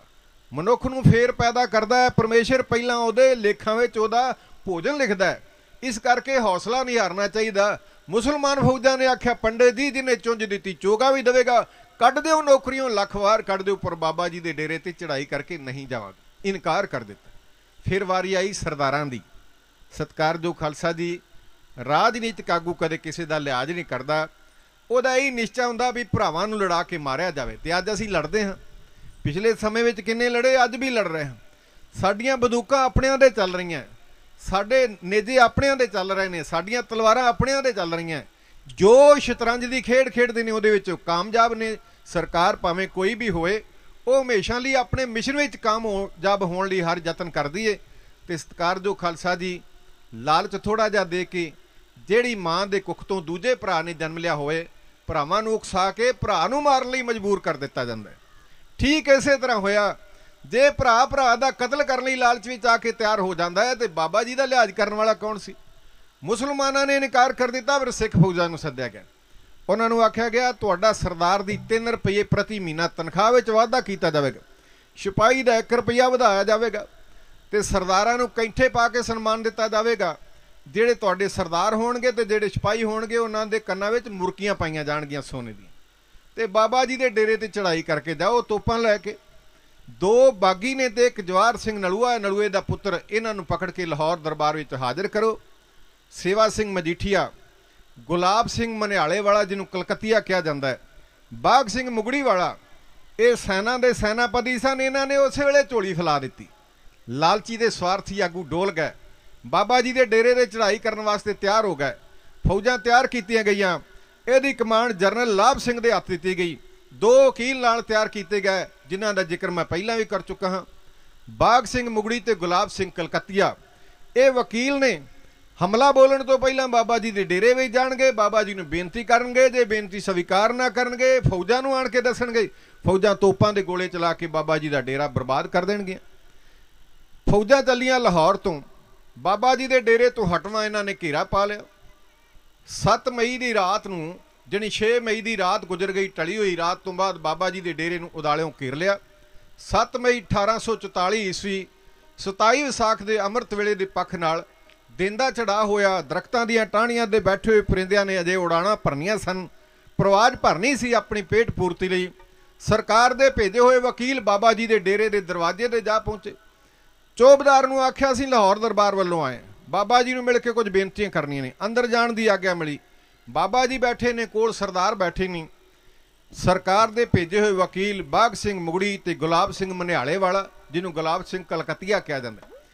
ਮੁੜ ਕੇ ਮੈਨੂੰ ਭੁੱਲ ਨਾ ਜਾਂਦਾ ਹੋਵੇ, ਜੇ ਤੁਸੀਂ ਮਨਿਆਲੇ ਜਾਓ ਤੇ ਪੁੱਛੋ ਵੀ ਗੁਲਾਬ ਸਿੰਘ ਦੀ ਸਮਾਧ ਕਿਹੜੀ ਹੈ, ਜਿੱਥੇ ਉਹਦਾ ਅੰਤਮ ਸੰਸਕਾਰ ਕੀਤਾ ਸੀ। ਸਮਾਧੀ ਤੇ ਮੌਜੂਦ ਹੈ, ਪਰ ਅਜੇ ਤੱਕ ਕਿਸੇ ਨੇ ਕਲੀ ਵੀ ਨਹੀਂ ਕੀਤੀ, ਕਿਉਂਕਿ ਉਹਨੇ ਬਾਬਾ ਜੀ ਨਾਲ ਧਰੋਹ ਕੀਤਾ ਸੀ, ਦਗਾ ਕੀਤਾ ਸੀ। ਜਿਹੜੇ ਲੋਕ ਚੰਗੇ ਹੁੰਦੇ ਨੇ ਉਹਨਾਂ ਦੀ ਯਾਦ ਵਿੱਚ ਜੋੜ ਮੇਲੇ ਲੱਗਦੇ ਨੇ, ਉਹਦੀ ਮੜੀ ਉੱਤੇ ਦੀਵਾ ਵੀ ਕੋਈ ਨਹੀਂ ਜਗਾਉਂਦਾ। ਸਤਿਕਾਰਯੋਗ ਖਾਲਸਾ ਜੀ 2 ਵਕੀਲ ਬਾਬਾ ਜੀ ਦੇ ਡੇਰੇ ਵਿੱਚ ਗਏ, ਫਤਿਹ ਸਾਂਝੀ ਕੀਤੀ। ਬਾਬਾ ਜੀ ਨੇ ਸਿੱਖਾਂ ਨੂੰ ਹੁਕਮ ਦੇ ਕੇ ਜਲ ਪਾਣੀ ਛਕਾਇਆ। ਫਿਰ ਆਪਣੀ ਮੰਜ਼ਿਲ ਵੱਲੇ ਵਧਦੇ ਹੋਏ ਜਿਹੜੇ ਕਰਮ ਲਈ ਆਏ ਸਨ, ਬਾਬਾ ਜੀ ਨੂੰ ਬੇਨਤੀ ਕਰ ਰਹੇ ਨੇ, ਅਸੀਂ ਆਏ ਹਾਂ ਲਾਹੌਰ ਦਰਬਾਰ ਵੱਲੋਂ, ਸਰਕਾਰ ਦੇ ਬਾਗੀ ਤੁਹਾਡੇ ਡੇਰੇ ਵਿੱਚ ਨੇ, ਸਾਡੇ ਕਰ ਦਿਓ ਹਵਾਲੇ, ਅਸੀਂ ਲਾਹੌਰ ਪਹੁੰਚਾ ਦੇਵਾਂਗੇ। ਬਾਬਾ ਜੀ ਨੂੰ ਜਿਵੇਂ ਸਰਕਾਰ ਦਾ ਪੈਗਾਮ ਦੇ ਰਹੇ ਨੇ, ਇੱਥੋਂ ਮਜਮੂਨ ਆਰੰਭ ਕੀਤਾ ਜਾ ਰਿਹਾ, ਕਿਉਂਕਿ ਹੁਕਮ ਹੋਇਆ ਬਾਬਾ ਜੀ ਦੀ ਸ਼ਹਾਦਤ ਤੋਂ ਲੈ ਕੇ ਅੱਗੇ ਚੱਲਣਾ ਹੈ। ਆਗਿਆ ਪਾ ਕੇ ਉਸ ਮੁਤਾਬਕ ਚੱਲ ਰਹੇ ਹਾਂ। ਆਓ ਦਰਸ਼ਨ ਕਰੀਏ। ਸਾਡੇ ਵਿੱਚ ਤੇ ਮਹਾਂਪੁਰਸ਼ਾਂ ਵਿੱਚ ਕਿੱਡਾ ਵੱਡਾ ਅੰਤਰ ਹੈ। ਬਾਬਾ ਵੀਰ ਸਿੰਘ ਸਾਹਿਬ ਜੀ ਮੁੱਠਿਆਂ ਵਾਲੇ ਦੀ ਧਰਤੀ ਤੇ ਡੇਰੇ ਵਿੱਚ ਬੈਠੇ ਨੇ, ਸਰਕਾਰ ਦੇ ਹੋਏ ਭੇਜੇ ਹੋਏ ਵਕੀਲ ਉਹਨਾਂ ਨੂੰ ਸਰਕਾਰ ਦਾ ਹੁਕਮ ਸੁਣਾ ਰਹੇ, ਤੇ ਬਾਬਾ ਜੀ ਜਵਾਬ ਵਿੱਚ ਕੀ ਆਖ ਰਹੇ ਨੇ। ਢਾਡੀ ਕਲਾ ਦੀ ਇੱਕ ਪ੍ਰਾਤਨ ਨਜ਼ਮ ਹੈ ਜਿਹਨੂੰ ਜੱਗਾ ਕਿਹਾ ਜਾਂਦਾ ਹੈ। ਜੱਗੇ ਦੀ ਚਾਲ ਵਿੱਚ ਲਾਈਨਾਂ ਅਰਜ਼ ਕੀਤੀਆਂ ਜਾ ਰਹੀਆਂ, ਸਰਵਣ ਕਰਨਾ ਜੀ। ਇਉਂ ਬੇਨਤੀ ਕੀਤੀ।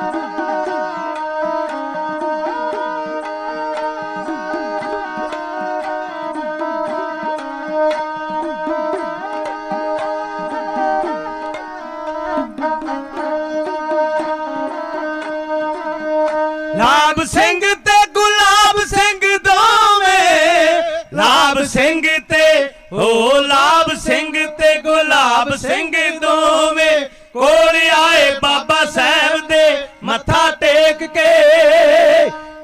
ਕੇ ਸੰਗਤ ਵਿੱਚ ਬੈਠ ਗਏ, ਗੱਲਾਂ ਫੇਰ ਸ਼ੁਰੂ ਕੀਤੀਆਂ। ਅਸੀਂ ਆਏ ਹਾਂ ਲਾਹੌਰੋਂ ਚੱਲ ਕੇ, ਕੱਲੇ ਹੋਏ ਹੀਰਾ ਸਿੰਘ ਦੇ ਅਸਾਂ ਬੰਨ ਕੇ ਲਾਹੌਰ ਲੈ ਜਾਣੇ, ਬਾਗੀ ਜੋ ਨੇ ਸਿੱਖ ਰਾਜ ਦੇ ਕਹਿੰਦੇ ਸੁਣਿਆ ਹੈ ਡੇਰੇ ਤੁਸਾਂ ਦੇ ਵਿੱਚ ਰਹਿੰਦੇ।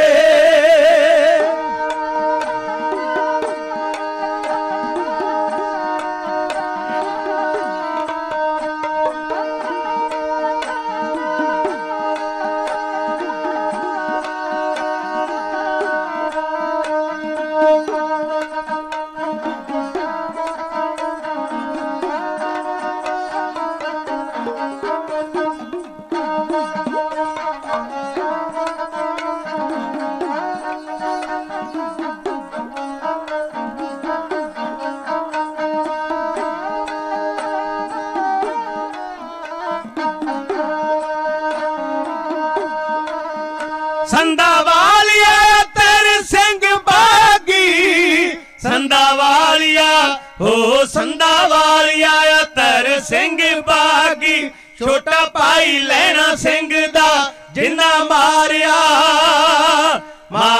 ਧਿਆਨ ਸਿੰਘ ਡੋਗਰਾ, ਸ਼ੇਰ ਪ੍ਰਤਾਪ ਸਿੰਘ ਵੀ ਅਤੇ ਦੂਸਰਾ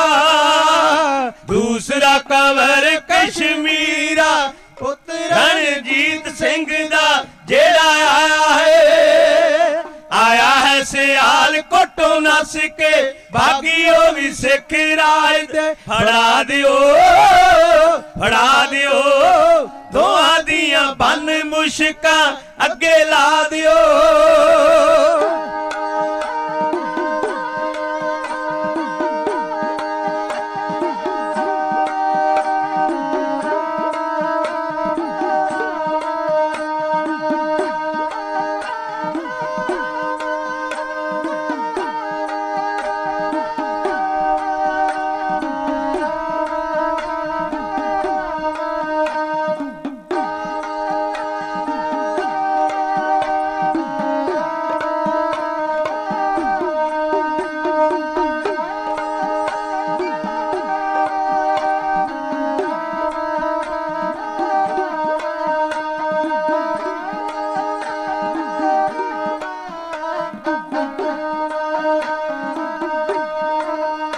ਅੱਗੋਂ ਹੱਸ ਕੇ ਕਿਹਾ ਬਾਬਾ ਸਾਹਿਬ ਨੇ, ਅੱਗੋਂ ਹੱਸ ਕੇ हो अगों हस के कहा बाबा साहब ने, सुनो प्यारे खालसा जीओ ये कार है गुरु महाराज दा, साडी ना कोई इथे मालकी आए ने तका के आसरा, असी नहीं फड़ा सकदे तक्का करू जे इन्हां दे नाल कोई, पहला असी सीस अपना लावांगे जोदी जान हथी अपनी ना फड़ावांगे।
सुनो बाबा जी लुकाना कोई, सुनो बाबा जी हो सुनो बाबा जी लुकाना कोई, गल्ला सचो सच दसीए चंगी करो ता फड़ा दो हथी अपनी, मिट जान कुल झगड़े नहीं ता निकलू नतीजा माड़ा, बुरा हुंदा गुस्सा फौजदा अजे वेला है सांभ लो मौका, देर दा ना समा पंछिया रह गया देरे दे उदाले फौजदा केरा पै गया हो केरा पै गया हो केरा पै गया हो। सरकार ਦੇ ਭੇਜੇ ਹੋਏ ਵਕੀਲਾਂ ਨੇ ਬਾਬਾ ਜੀ ਦੇ ਨੇੜੇ ਬਹਿ ਕੇ ਲਾਹੌਰ ਦਰਬਾਰ ਦਾ ਹੁਕਮ ਬਾਬਾ ਜੀ ਨੂੰ ਸੁਣਾਉਂਦੇ ਆਖਿਆ, ਬਾਬਾ ਜੀ ਅਤਰ ਸਿੰਘ ਸੰਧਾਵਾਲੀਆ ਜਿਨ੍ਹਾਂ ਨੇ ਧਿਆਨ ਸਿੰਘ ਡੋਗਰੇ ਦਾ ਕਤਲ ਕੀਤਾ, ਜਿਨ੍ਹਾਂ ਨੇ ਮਹਾਰਾਜਾ ਸ਼ੇਰ ਸਿੰਘ ਨੂੰ ਦਿਨ ਦਿਹਾੜੇ ਬੁੱਧੂ ਦੇ ਆਵੇ ਤੇ ਮਾਰਿਆ, ਜਿਨ੍ਹਾਂ ਨੇ ਟਿੱਕੇ ਪ੍ਰਤਾਪ ਦਾ ਕਤਲ ਕੀਤਾ, ਉਹ ਸਰਕਾਰ ਦੇ ਬਾਗੀ ਸਰਦਾਰ ਅਤਰ ਸਿੰਘ ਸੰਧਾਵਾਲੀਆ ਤੁਹਾਡੇ ਡੇਰੇ ਵਿੱਚ ਮੌਜੂਦ ਤੇ ਤੁਹਾਡੇ ਨਜ਼ਦੀਕ ਬੈਠਾ। ਇਹਦੇ ਨਾਲ ਸਿਆਲਕੋਟ ਦੇ ਕਿਲੇ ਵਿੱਚੋਂ ਨਸਿਆ ਹੋਇਆ ਪੰਜਾਬ ਦੇ ਰਾਜ ਨੂੰ ਅੰਗਰੇਜ਼ਾਂ ਕੋਲੇ ਵੇਚਣ ਵਾਲਾ ਸੰਧਾਵਾਲੀਏ ਸਰਦਾਰਾਂ ਦੇ ਟਹਿ ਚੜਿਆ ਹੋਇਆ ਕੰਵਰ ਕਸ਼ਮੀਰਾ ਸਿੰਘ ਤੁਹਾਡੇ ਕੋਲ ਮੌਜੂਦ। ਬਾਬਾ ਜੀ ਸਰਕਾਰ ਦੀਆਂ ਨਜ਼ਰਾਂ ਵਿੱਚ ਇਹ ਦੋਨੇ ਬਾਗੀ ਨੇ ਤੇ ਕਿਰਪਾ ਕਰਕੇ ਅਸੀਂ ਆਏ ਹਾਂ ਲਾਹੌਰ ਦਰਬਾਰ ਵਿੱਚ। ਅਸੀਂ ਬੇਨਤੀ ਕਰਦੇ ਹਾਂ, ਤੁਸੀਂ ਧਰਮਾਤਮਾ ਹੋ, ਤੁਸੀਂ ਰੱਬ ਦੀ ਬੰਦਗੀ ਕਰਨ ਵਾਲੇ ਹੋ, ਤੁਹਾਡੇ ਕੋਲ ਸਰਕਾਰ ਦੇ ਬਾਗੀ ਨੇ ਤੇ ਮਿਹਰਬਾਨੀ ਕਰਕੇ ਇਹਨਾਂ ਨੂੰ ਸਾਡੇ ਹਵਾਲੇ ਕਰ ਦਿਓ। ਅਸੀਂ ਇਹਨਾਂ ਨੂੰ ਲਾਹੌਰ ਦਰਬਾਰ ਹਾਜ਼ਰ ਕਰ ਦਈਏ, ਜੋ ਸਰਕਾਰ ਇਹਨਾਂ ਨੂੰ ਸਜ਼ਾ ਦੇਵੇ ਉਹ ਸਰਕਾਰ ਦੀ ਮਰਜ਼ੀ। ਬਾਬਾ ਵੀਰ ਸਿੰਘ ਸਾਹਿਬ ਜੀ ਜਦੋਂ ਇਹ ਗੱਲਾਂ ਸੁਣੀਆਂ ਤੇ ਜਵਾਬ ਵਿੱਚ ਆਖਣ ਲੱਗੇ, ਇਹ ਡੇਰਾ ਇਹ ਘਰ ਗੁਰੂ ਨਾਨਕ ਦਾ ਘਰ ਹੈ, ਮੇਰਾ ਆਪਣਾ ਡੇਰਾ ਨਹੀਂ। ਇੱਕ ਗੱਲ ਵੱਲੇ ਤੁਹਾਡਾ ਧਿਆਨ ਦਿਵਾਵਾਂ, ਸੰਤਨਾਮ ਹੈ ਤਿਆਗ ਦਾ, ਸੰਤਨਾਮ ਲਾਲਚ ਤੇ ਸਵਾਰਥ ਦਾ ਨਾਮ ਨਹੀਂ। ਸੰਤ ਜਿਹੜਾ ਪਰਮੇਸ਼ਰ ਦੀ ਬੰਦਗੀ ਕਰਨ ਵਾਲਾ ਤੇ ਲਾਲਚੀ ਨਹੀਂ, ਜਿਹਦੇ ਹਿਰਦੇ ਵਿੱਚ ਲਾਲਚ ਨਹੀਂ, ਉਸ ਨੂੰ ਸੰਤ ਕਿਹਾ ਜਾਂਦਾ। ਇੱਕ ਹੋਰ ਬੇਨਤੀ ਕਰਾਂ, ਤੁਸੀਂ ਕਿਸੇ ਪਟਵਾਰੀ ਨੂੰ ਮਿਲ ਕੇ ਡੇਰਿਆਂ ਦੇ ਨੰਬਰ ਵੇਖੋ, ਜੇ ਤਾਂ ਡੇਰਿਆਂ ਦੇ ਨੰਬਰ ਕਿਸੇ ਬਾਬੇ ਦੇ ਨਾਂ ਉੱਤੇ ਤੇ ਸਮਝ ਲਓ ਉਹਦੇ ਹਿਰਦੇ ਵਿੱਚ ਤਿਆਗ ਨਹੀਂ, ਕਿਉਂਕਿ ਜਿੰਨੀ ਜਾਇਦਾਦ ਬਣਾ ਲਿਆ ਉਹ ਨਿੱਜ ਸਵਾਰਥ ਲਈ ਬਣਾ ਲਿਆ, ਆਪਣੀ ਪ੍ਰਾਪਰਟੀ ਬਣਾ ਰਿਹਾ ਤੇ ਆਪਣੇ ਨਾਂ ਤੇ ਉਹਨੂੰ ਤਿਆਰ ਕਰ ਰਿਹਾ, ਉਹਦੀ ਨਿੱਜੀ ਜਾਇਦਾਦ। ਜੇ ਉਹ ਡੇਰਾ ਕਿਸੇ ਉਹਦੇ ਨਾਂ ਉੱਤੇ ਨਹੀਂ, ਉਹ ਸਾਂਝਾ ਡੇਰਾ ਹੈ, ਲੰਗਰ ਦੇ ਨਾਂ ਉੱਤੇ ਹੈ, ਸੰਗਤ ਦੇ ਨਾਂ ਉੱਤੇ, ਸਮਝ ਲੈਣਾ ਵੀ ਉਹ ਸੰਤ ਤਿਆਗੀ ਹੈ, ਉਹਦੇ ਮਨ ਵਿੱਚ ਲਾਲਚ ਕੋਈ। ਬਾਬਾ ਵੀਰ ਸਿੰਘ ਸਾਹਿਬ ਜੀ ਕਹਿਣ, ਜਿੰਨੇ ਵੀ ਡੇਰੇ ਬਾਬਾ ਜੀ ਦੇ ਸਨ, ਉਹਨਾਂ ਦਾ ਇੱਕ ਵੀ ਡੇਰਾ 1 ਇੰਚ ਵੀ ਬਾਬਾ ਜੀ ਦੇ ਨਾਂ ਉੱਤੇ ਜਗ੍ਹਾ ਨਹੀਂ ਸੀ। ਸਤਿਕਾਰਯੋਗ ਖਾਲਸਾ ਜੀ, ਉਹ ਜਿੰਨੀ ਵੀ ਜਾਇਦਾਦ ਸੀ ਉਹ ਸਾਰੀ ਸੰਗਤ ਦੇ ਗੁਰੂ ਕੇ ਲੰਗਰ ਦੇ ਨਾਂ ਉੱਤੇ ਸੀ।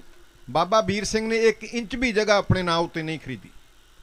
ਤੋ ਬਾਬਾ ਵੀਰ ਸਿੰਘ ਸਾਹਿਬ ਜੀ ਕਹਿਣ ਲੱਗੇ ਡੇਰਾ ਮੇਰਾ ਨਿੱਜੀ ਡੇਰਾ ਨਹੀਂ। ਜਿਹੜੀ ਗੱਲ ਮੈਨੂੰ ਆਖ ਰਹੇ ਨੇ ਵੀ ਤੁਹਾਡੇ ਡੇਰੇ ਵਿੱਚ ਸਰਕਾਰ ਦੇ ਬਾਗੀ ਨੇ, ਇਹ ਡੇਰਾ ਤੇ ਮੇਰਾ ਹੈ ਹੀ ਨਹੀਂ, ਇਹ ਤਾਂ ਗੁਰੂ ਨਾਨਕ ਦਾ ਘਰ ਹੈ।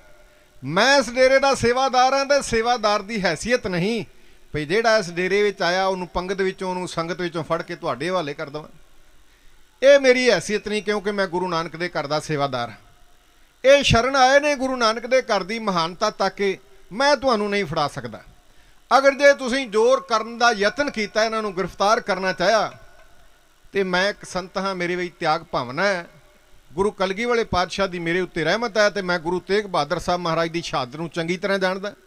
ਉਹਨਾਂ ਨੇ ਗੈਰ ਧਰਮ ਦੀ ਬਾਂਹ ਫੜ ਕੇ ਆਪਣੇ ਜਿਸਮ ਦਾ ਬਲੀਦਾਨ ਦੇ ਦਿੱਤਾ ਸੀ ਤੇ ਬਾਂਹ ਨਹੀਂ ਸੀ ਛੱਡੀ। ਇਹਨਾਂ ਦੀ ਫੜੀ ਹੋਈ ਬਾਂਹ ਮੈਂ ਵੀ ਨਹੀਂ ਛੱਡਾਂਗਾ, ਕੁਰਬਾਨੀ ਦੇ ਦੇਵਾਂਗਾ ਜੇ ਤੁਸੀਂ ਇਹਨਾਂ ਨੂੰ ਗ੍ਰਿਫਤਾਰ ਕਰਨ ਦਾ ਯਤਨ ਕੀਤਾ, ਪਰ ਮੈਂ ਇਹ ਤੁਹਾਡੇ ਹਵਾਲੇ ਨਹੀਂ ਕਰਾਂਗਾ, ਕਿਉਂਕਿ ਡੇਰਾ ਮੇਰਾ ਆਪਣਾ ਨਹੀਂ ਤੇ ਗੁਰੂ ਨਾਨਕ ਦਾ ਘਰ ਹੈ ਤੇ ਗੁਰੂ ਨਾਨਕ ਦੇ ਘਰ ਵਿੱਚੋਂ ਕਿਸੇ ਨੂੰ ਤੁਹਾਡੇ ਹਵਾਲੇ ਕਰ ਦੇਣਾ ਮੇਰੀ ਇਸ ਹੈਸੀਅਤ ਇਸ ਗੱਲ ਦੀ ਆਗਿਆ ਨਹੀਂ ਦਿੰਦੀ। ਸਰਕਾਰ ਦੇ ਬਾਗੀਆਂ ਨੇ ਆਖਿਆ ਬਾਬਾ ਜੀ ਜੇ ਬੰਦੇ ਤੁਸੀਂ ਹਵਾਲੇ ਨਹੀਂ ਕਰਨੇ ਤੇ ਯਾਦ ਰੱਖਿਓ ਤੁਹਾਡੇ ਦਿਲ ਵਿੱਚ ਭੁਲੇਖਾ ਨਾ ਹੋਵੇ, ਜਿੱਥੇ ਅਸੀਂ ਲਾਹੌਰ ਦਰਬਾਰ ਵੱਲੋਂ ਵਕੀਲ ਬਣ ਕੇ ਤੁਹਾਡੇ ਕੋਲ ਆਏ, ਉੱਥੇ ਲਾਹੌਰ ਵੱਲੋਂ ਫੌਜਾਂ ਵੀ ਚੜ੍ਹ ਕੇ ਆਈਆਂ, ਵਿਸ਼ਾਲ ਵੱਡੇ ਮੂੰਹ ਵਾਲੀਆਂ ਤੋਪਾਂ ਲਿਆਂਦੀਆਂ ਗਈਆਂ ਤੇ ਡੇਰੇ ਨੂੰ ਪਿਆ ਦਿਓ ਦਾਲਿਓਂ ਘੇਰਾ। ਤੋਪਾਂ ਦੇ ਗੋਲੇ ਡੇਰੇ ਤੇ ਡਿੱਗਣਗੇ, ਨਾ ਤੁਹਾਡਾ ਲਿਹਾਜ਼ ਹੋਏਗਾ ਨਾ ਦੁਧਾਰੂ ਜਾਨਵਰਾਂ ਦਾ ਹੋਏਗਾ, ਪੰਛੀ ਵੀ ਮਾਰੇ ਜਾਣਗੇ, ਅਨੇਕਾਂ ਜਾਨਾਂ ਜਾਣਗੀਆਂ। ਬਾਬਾ ਵੀਰ ਸਿੰਘ ਸਾਹਿਬ ਜੀ ਥੋੜੇ ਜਿਹੇ ਰੋਹ ਵਿੱਚ ਆ ਗਏ। ਉਹ ਸੰਤ ਵੀ ਸਨ ਤੇ ਸਿਪਾਹੀ ਵੀ ਸਨ। ਕਲਗੀ ਵਾਲੇ ਪਾਤਸ਼ਾਹ ਮਹਾਰਾਜ ਨੇ ਬਾਕੀ ਜਿੰਨੇ ਸੰਸਾਰ ਵਿੱਚ ਸੰਤ ਨੇ, ਸਿੱਖ ਕੌਮ ਨੂੰ ਛੱਡ ਕੇ ਜੇ ਸੰਤ ਹੈ ਤੇ ਸੰਤ ਹੀ ਹੈ, ਜੇ ਸਿਪਾਹੀ ਹੈ ਤੇ ਸਿਪਾਹੀ ਹੈ, ਪਰ ਕਲਗੀ ਵਾਲੇ ਪਾਤਸ਼ਾਹ ਮਹਾਰਾਜ ਨੇ ਆਪਣੀ ਕੌਮ ਨੂੰ ਸੰਤ ਵੀ ਬਣਾਇਆ ਤੇ ਸਿਪਾਹੀ ਵੀ ਬਣਾਇਆ। ਜਣੀ ਪਾਣੀ ਵਰਗਾ ਪਤਲਾ ਵੀ ਹੋ ਜਾਣਾ, ਨਰਮ ਵੀ ਹੋ ਜਾਣਾ, ਨਵਾਣਾ ਵੱਲੇ ਵਹਿਣਾ ਵੀ ਹੈ, ਤੇ ਜੇ ਕੋਈ ਉਬਾਲਣ ਦੀ ਕੋਸ਼ਿਸ਼ ਕਰੇ ਤੇ ਆਕਾਸ਼ ਵੱਲੇ ਵੀ ਉੱਡਣਾ। ਸਾਹਿਬ ਗੁਰੂ ਗੋਬਿੰਦ ਸਿੰਘ ਸੱਚੇ ਪਾਤਸ਼ਾਹ ਮਹਾਰਾਜ ਵੱਲੋਂ ਨਵਾਜੀ ਹੋਈ ਆਤਮਾ ਬਾਬਾ ਵੀਰ ਸਿੰਘ ਨੇ ਥੋੜਾ ਜਿਹਾ ਰੋਹ ਵਿੱਚ ਆਖਿਆ ਯਾਦ ਰੱਖਿਓ ਤੁਸੀਂ ਸਰਕਾਰ ਦੀਆਂ ਫੌਜਾਂ ਦੇ ਦਾਬੇ ਮਾਰ ਦਿਓ। ਜਿਨ੍ਹਾਂ ਨੂੰ ਬਾਗੀ ਆਖਦੇ ਹੋਏ ਸਰਕਾਰ ਦੇ ਬਾਗੀ ਨਹੀਂ, ਇਹ ਖਾਲਸਾ ਰਾਜ ਦੇ ਹਮਾਇਤੀ ਨੇ, ਨਾ ਇਹਨਾਂ ਨਾਲ ਅੰਗਰੇਜ਼ਾਂ ਦੀ ਕੋਈ ਮਿੱਤਰਤਾ ਹੈ। ਜਿਨ੍ਹਾਂ ਦੇ ਆਖੇ ਲੱਗ ਕੇ ਤੁਸੀਂ ਆਏ ਹੋ ਤੇ ਫੌਜਾਂ ਚੜ੍ਹ ਕੇ ਆਈਆਂ, ਅਸਲ ਵਿੱਚ ਉਹ ਖਾਲਸਾ ਰਾਜ ਨੂੰ ਅੰਗਰੇਜ਼ਾਂ ਕੋਲੇ ਵੇਚਣਾ ਚਾਹੁੰਦੇ, ਉਹ ਖਾਲਸਾ ਰਾਜ ਨੂੰ ਬਰਬਾਦ ਕਰਨਾ ਚਾਹੁੰਦੇ ਨੇ। ਜਦੋਂ ਬਾਬਾ ਜੀ ਨੇ ਥੋੜੇ ਜਿਹੇ ਰੋਹ ਵਿੱਚ ਆ ਕੇ ਸ਼ਬਦ ਆਖੇ, ਗਿਲੇ ਵਿੱਚ ਆ ਕੇ ਬਾਬਾ ਜੀ ਦੀ ਸ਼ਾਨ ਵਿੱਚ ਇਹਨਾਂ ਨੇ ਮਾੜਾ ਬੋਲਿਆ। ਸਰਦਾਰ ਅਤਰ ਸਿੰਘ ਸੰਧਾਵਾਲੀਏ ਨੇ ਤਲਵਾਰ ਬੇਮਿਆਨ ਕੀਤੀ, ਗੁਲਾਬ ਸਿੰਘ ਬਾਗ ਸਿੰਘ ਦੌੜਨ ਲੱਗੇ, ਇੱਕ ਨੂੰ ਤੇਗ ਦੀ ਧਾਰ ਲੰਘਾ ਦਿੱਤਾ ਤੇ ਇੱਕ ਨੂੰ ਗੋਲੀ ਨਾਲ ਮਾਰ ਦਿੱਤਾ। ਹੁਣ ਗੋਲੀ ਚੱਲਣ ਦੀ ਆਵਾਜ਼ ਜਰਨਲ ਲਾਭ ਸਿੰਘ ਡੋਗਰੇ ਦੇ ਕੰਨਾਂ ਵਿੱਚ ਪਈ ਤੇ ਉਹ ਸਮਝ ਗਿਆ ਜਿਹੜੇ ਸਰਕਾਰ ਦੇ ਵਕੀਲ ਬਾਬਾ ਜੀ ਨੂੰ ਮਨਾਉਣ ਵਾਸਤੇ ਬਾਗੀ ਹਵਾਲੇ ਕਰਨ ਵਾਸਤੇ ਭੇਜੇ ਸਾਨੂੰ ਮਾਰੇ ਗਏ ਨੇ। ਗੋਲੀ ਚੱਲਣ ਦਾ ਕਾਰਨ ਹੀ ਇਹ ਨੇ, ਕਿਉਂਕਿ ਉਵੇਂ ਗੋਲੀ ਚੱਲਣੀ ਨਹੀਂ ਸੀ ਜੇ ਬਾਬਾ ਜੀ ਸਹਿਮਤੀ ਪ੍ਰਗਟਾ ਦਿੰਦੇ। ਇਹਦਾ ਸਿੱਧਾ ਤੇ ਸਾਫ਼ ਮਤਲਬ ਹੈ ਸਰਕਾਰ ਦੇ ਵਕੀਲ ਮਾਰੇ ਜਾ ਚੁੱਕੇ ਨੇ, ਬਹਾਨਾ ਮਿਲ ਗਿਆ ਲਾਭ ਸਿੰਘ ਡੋਗਰੇ ਨੂੰ। ਉਹਨੇ ਆਪਣੀਆਂ ਫੌਜਾਂ ਨੂੰ ਹੁਕਮ ਦਿੱਤਾ। 27 ਵਿਸਾਖ ਦਾ ਦਿਨ ਸੀ 1844 ਈਸਵੀ 7 ਮਈ ਨੂੰ ਮਹਾਂਪੁਰਸ਼ਾਂ ਦੇ ਪਾਵਨ ਡੇਰੇ ਉੱਤੇ ਜਰਨਲ ਲਾਭ ਸਿੰਘ ਦੀ ਆਗਿਆ ਪਾ ਕੇ ਤੋਪਾਂ ਦੇ ਗੋਲੇ ਡਿੱਗਦੇ ਨੇ। ਆਓ ਜਰਾ ਦੇਖੀਏ ਰੱਬ ਦੇ ਪਿਆਰੇ ਬੰਦਗੀ ਕਰਨ ਵਾਲੇ ਲੋਕ ਕਿਵੇਂ ਆਪਣੀ ਜ਼ਿੰਦਗੀ ਤੋਂ ਬੇਪਰਵਾਹ ਹੋ ਕੇ ਜਿਨ੍ਹਾਂ ਦੀ ਬਾਹ ਫੜੀ ਹੋਏ ਜਾਨ ਦੀ ਬਾਜੀ ਕਿਵੇਂ ਲਾਉਂਦੇ ਨੇ। ਗਿਆਨੀ ਪਿਆਰਾ ਸਿੰਘ ਦੀ ਪੰਛੀ ਗੁਰਪੁਰ ਵਾਸੀ ਢਾਡੀ ਕਲਾ ਦੇ ਮਹਾਰਾਥੀ ਕਲਸੀਆਂ ਵਾਲੇ, ਜਿਨ੍ਹਾਂ ਨੂੰ ਜਵਾਨੀ ਦੇ ਦਿਨਾਂ ਵਿੱਚ ਸੱਪ ਨੇ ਡਸ ਦਿੱਤਾ ਸੀ, ਅਚਾਨਕ ਉਹਨਾਂ ਦੀ ਮੌਤ ਹੋ ਗਈ। ਜਿਨ੍ਹਾਂ ਨੇ ਉਹਨਾਂ ਨੂੰ ਸਰਵਣ ਕੀਤਾ ਉਹ ਦੱਸਦੇ ਨੇ ਵੀ ਜੇ ਉਹ ਬੀਰ ਰਸ ਆਖਦੇ ਸਨ ਤੇ ਸਰੋਤੇ ਦੇ ਰੂਪ ਵਿੱਚ ਬੈਠਾ ਹੋਇਆ ਮਨੁੱਖ ਉਹਦਾ ਸਰੀਰ ਅੰਗੜਾਈਆਂ ਲੈਣ ਲੱਗ ਪੈਂਦਾ ਸੀ, ਉਹਦੇ ਵਿੱਚ ਜੋਸ਼ ਆ ਜਾਂਦਾ ਸੀ। ਜੇ ਵੈਰਾਗ ਰਸ ਆਖਦੇ ਸਨ ਤੇ ਅੱਖਾਂ ਵਿੱਚੋਂ ਹੰਝੂ ਵਗਣੇ ਆਰੰਭ ਹੋ ਜਾਂਦੇ ਸਨ। ਪਰ ਅਕਾਲ ਪੁਰਖ ਨੇ ਉਹਨਾਂ ਨੂੰ ਲੰਬੀ ਆਰਜ਼ੂ ਭੋਗਣ ਦਾ ਮੌਕਾ ਨਹੀਂ ਦਿੱਤਾ। ਸੱਪ ਦੇ ਡਸਣ ਨਾਲ ਅਚਾਨਕ ਉਹਨਾਂ ਦੀ ਮੌਤ ਹੋ ਗਈ।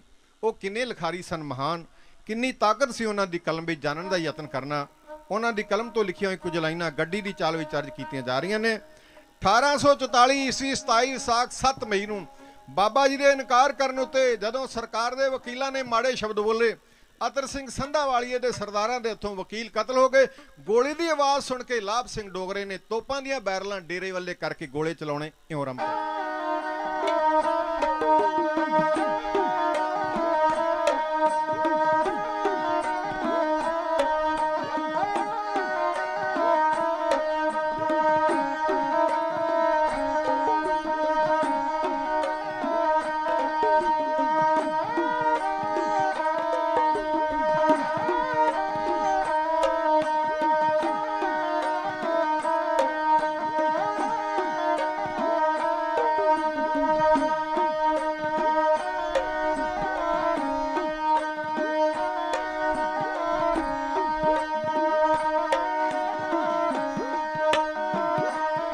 पता लगा जा वकील दोवें मारे गए, हाँ पता लगा जा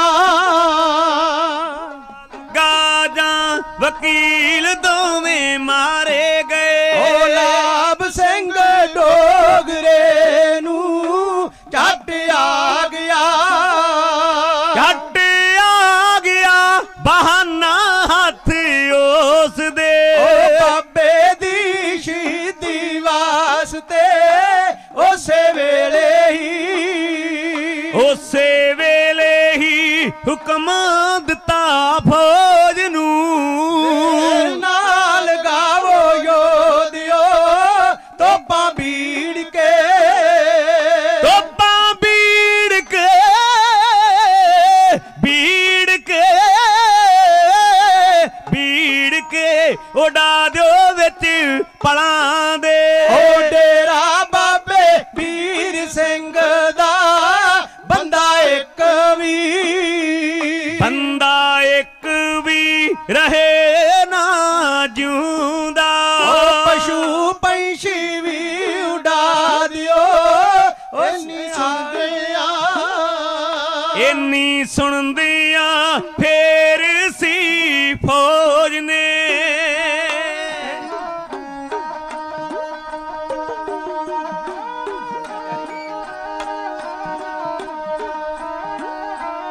इन्नी सुनदिया तैयारी कर ली। झट पट फौजियां ने सामा भीड़ के, तोपा बीड़ के, बीड़ के जमाले मोर्चे। झट पट फौजियां ने सामा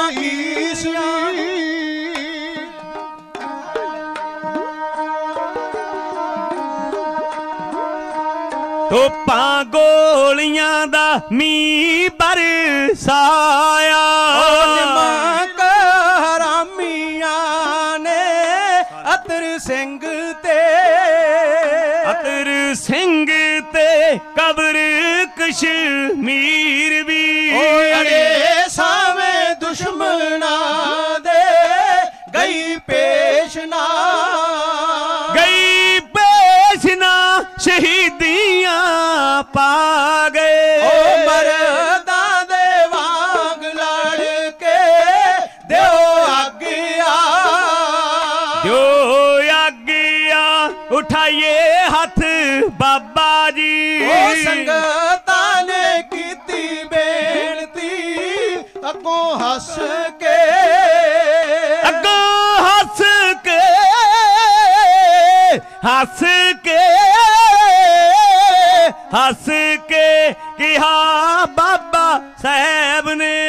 सुनो प्यारे खालसा जियो अज हथ ना, अज हथ ना उठाउणा किसे सिख ने।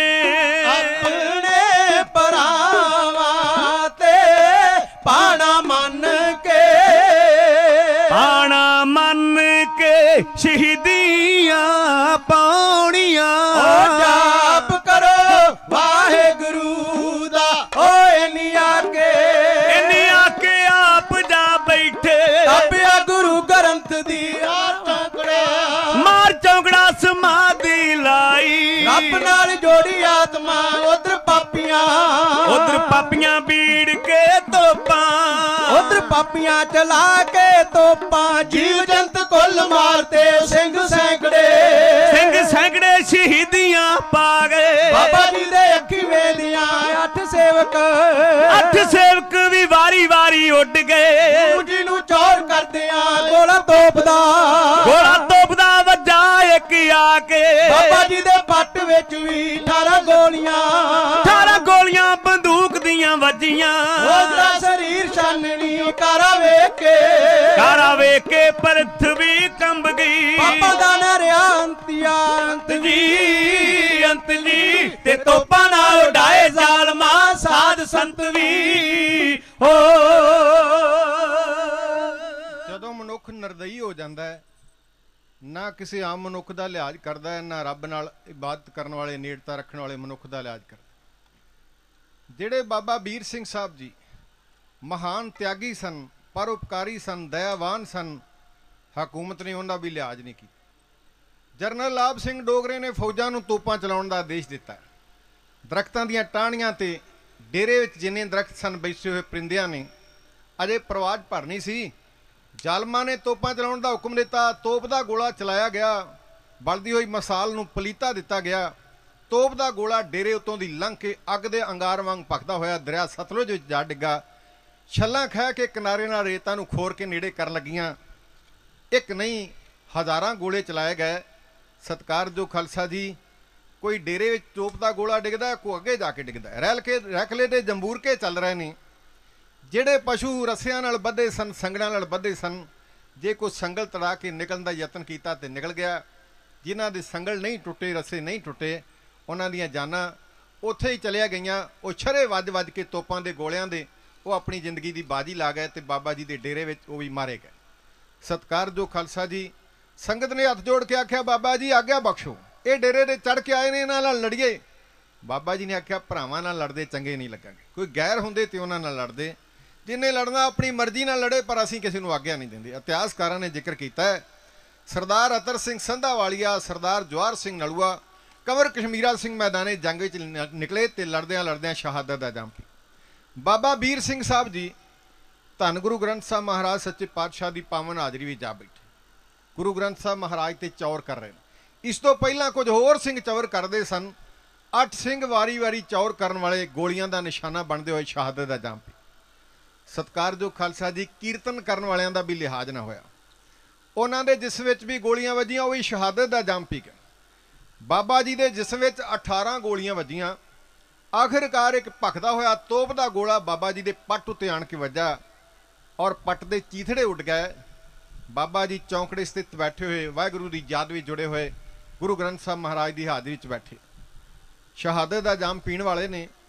ਬਾਬਾ ਜੀ ਨੇ ਹੁਕਮ ਕੀਤਾ, ਸਾਡਾ ਅੰਤਮ ਸੰਸਕਾਰ ਨਾ ਕੀਤਾ ਜਾਵੇ, ਦਰਿਆ ਸਤਲੁਜ ਦੀ ਭੇਟਾ ਕਰ ਦਿੱਤਾ ਜਾਵੇ ਪਲੰਗੇ ਤੇ ਲਟਾ ਕੇ। ਇਤਿਹਾਸਕਾਰਾਂ ਨੇ ਜ਼ਿਕਰ ਕੀਤਾ ਹੈ, ਬਾਬਾ ਜੀ ਦੇ ਹੁਕਮ ਮੁਤਾਬਕ ਉਹਨਾਂ ਨੂੰ ਪਲੰਗੇ ਤੇ ਲਟਾਇਆ ਗਿਆ। ਜਿਹੜੇ ਪ੍ਰਾਣੀ ਬਚੇ ਉਹਨਾਂ ਨੇ ਦੀਦਾਰ ਕੀਤੇ। ਫਿਰ ਬਾਬਾ ਜੀ ਦੀ ਆਗਿਆ ਮੂਜਬ ਉਹਨਾਂ ਦੇ ਪਲੰਗੇ ਨੂੰ ਦਰਿਆ ਸਤਲੁਜ ਦੀ ਭੇਟਾ ਕੀਤਾ ਗਿਆ। ਦਰਿਆ ਆਪਣੇ ਵਹਿਣ ਨਾਲ ਜਿਹਨੂੰ ਜੀ ਕਰੇ ਉਹਨੂੰ ਚਲੇ ਜਾਂਦੇ ਨੇ। ਇਹ ਹੀ ਦਰਿਆ ਕਦੇ ਬਠਿੰਡੇ ਲਾਗੇ ਵਗਦਾ ਸੀ, ਇਹ ਹੀ ਦਰਿਆ ਮੁੱਠਿਆਂ ਵਾਲੇ ਦੀ ਧਰਤੀ ਦੇ ਲਾਗੇ ਬਿਲਕੁਲ ਵਗਦਾ ਸੀ, ਜਿੱਥੇ ਬਾਬਾ ਜੀ ਦੇ ਹੁਕਮਾਂ ਮੁਤਾਬਕ ਉਹਨਾਂ ਦੇ ਮ੍ਰਿਤਕ ਸਰੀਰ ਨੂੰ ਉਹਨਾਂ ਦੀ ਸ਼ਹਾਦਤ ਤੋਂ ਬਾਅਦ ਬਾਬਾ ਜੀ ਨੂੰ ਦਰਿਆ ਬੁਰਦ ਕੀਤਾ ਗਿਆ। ਫਿਰ ਕਿਸੇ ਨੂੰ ਸੁਪਨਾ ਆਇਆ, ਉਹਨਾਂ ਨੇ ਪਲੰਗਾ ਬਾਹਰ ਕੱਢਿਆ, ਫਿਰ ਬਾਬਾ ਜੀ ਦਾ ਅੰਤਮ ਸੰਸਕਾਰ ਕੀਤਾ। ਜਿੱਥੇ ਉਹਨਾਂ ਦਾ ਅੰਤਮ ਸੰਸਕਾਰ ਕੀਤਾ ਗਿਆ, ਉਹਨਾਂ ਦੀ ਯਾਦ ਵਿੱਚ ਗੁਰਦੁਆਰਾ ਬਣਿਆ, ਜਿੱਥੇ ਉਹਨਾਂ ਦੀ ਰਾਖ ਪਹੁੰਚਾਈ ਗਈ। ਸੰਗਤ ਨੇ ਜਾ ਕੇ ਬਾਬਾ ਜੀ ਨਾਲ ਇੰਨਾ ਪਿਆਰ ਸੀ, ਪਿੰਡਾਂ ਵਾਲੇ ਲੋਕਾਂ ਨੇ ਰਾਖ ਖੜ ਕੇ ਆਪਣੇ ਪਿੰਡਾਂ ਵਿੱਚ ਬਾਬਾ ਜੀ ਦੀ ਯਾਦ ਵਿੱਚ ਗੁਰਦੁਆਰੇ ਬਣਾਏ। ਵਿਸ਼ੇਸ਼ ਤੌਰ ਕੇ ਰਤੋ ਕੇ ਨਗਰ ਵਿੱਚ ਬਾਬਾ ਜੀ ਦੀ ਯਾਦ ਵਿੱਚ ਬੜਾ ਵੱਡਾ ਭਾਰੀ ਮੇਲਾ 27-28 ਵਿਸਾਖ ਨੂੰ ਲੱਗਦਾ ਹੈ। ਉੱਥੇ ਬਾਬਾ ਜੀ ਦੀ ਸੇਵੇ ਦੀ ਰਾਖ ਲਿਆ ਕੇ ਉੱਥੇ ਦਬਾਈ ਗਈ। ਸਤਿਕਾਰਯੋਗ ਖਾਲਸਾ ਜੀ, ਕੰਵਰਾਣੀਆਂ ਗ੍ਰਿਫਤਾਰ ਕੀਤੀਆਂ ਗਈਆਂ। ਕੰਵਰਾਣੀਆਂ ਨੂੰ ਗ੍ਰਿਫਤਾਰ ਕਰਕੇ ਅਤਰ ਸਿੰਘ ਦੀ ਘਰਵਾਲੀ ਨੂੰ ਗ੍ਰਿਫਤਾਰ ਕੀਤਾ ਗਿਆ, ਰਾਣੀ ਨੂੰ ਗ੍ਰਿਫਤਾਰ ਕੀਤਾ ਗਿਆ, ਕੰਵਰ ਕਸ਼ਮੀਰਾ ਸਿੰਘ ਦੀ ਕੰਵਰਾਣੀ ਨੂੰ ਗ੍ਰਿਫਤਾਰ ਕੀਤਾ ਗਿਆ, ਜਵਾਹਰ ਸਿੰਘ ਨਲੂਏ ਦੀ ਕੰਵਰਾਣੀ ਨੂੰ ਗ੍ਰਿਫਤਾਰ ਕੀਤਾ ਗਿਆ। ਇਹਨਾਂ ਨੂੰ ਗ੍ਰਿਫਤਾਰ ਕਰਕੇ ਲਾਹੌਰ ਪਹੁੰਚਾਇਆ ਗਿਆ। ਸਰਦਾਰ ਫਿਰ ਗਿਲੇ ਵਿੱਚ ਆ ਗਏ। ਜਦੋਂ ਪਤਾ ਲੱਗਾ ਪਿਆ ਕੁਝ ਹੋਇਆ, ਕੁਝ ਸਰਦਾਰ ਫੌਜਾਂ ਭੜਕ ਪਈਆਂ। ਹੀਰਾ ਸਿੰਘ ਨੂੰ ਜਾਨ ਦੀ ਬਣੀ, ਉਹਨਾਂ ਨੂੰ ਵੀ ਲਾਲਚ ਦਿੱਤਾ ਤੇ ਕੰਵਰਾਣੀਆਂ ਤੇ ਰਾਣੀਆਂ ਨੂੰ ਉਹਨਾਂ ਦੀ ਜਗੀਰ ਤੇ ਬਹਾਲ ਕਰ ਦਿੱਤਾ ਗਿਆ। ਇਹ ਬੜਾ ਲੰਬਾ ਅੱਗੇ ਮਜ਼ਮੂਨ ਹੈ। ਇਸ ਤਰ੍ਹਾਂ ਬਾਬਾ ਵੀਰ ਸਿੰਘ ਸਾਹਿਬ ਜੀ ਨੇ ਸ਼ਹਾਦਤ ਦਾ ਜੰਮ ਪੀਤਾ। ਕੱਲ ਮੈਂ ਬਾਬਾ ਜਰਨੈਲ ਸਿੰਘ ਖਾਲਸਾ ਪਿੰਡਰਾਂ ਵਾਲਿਆਂ ਦੀ ਜੀਵਨੀ ਪੜ੍ਹ ਰਿਹਾ ਸਾਂ।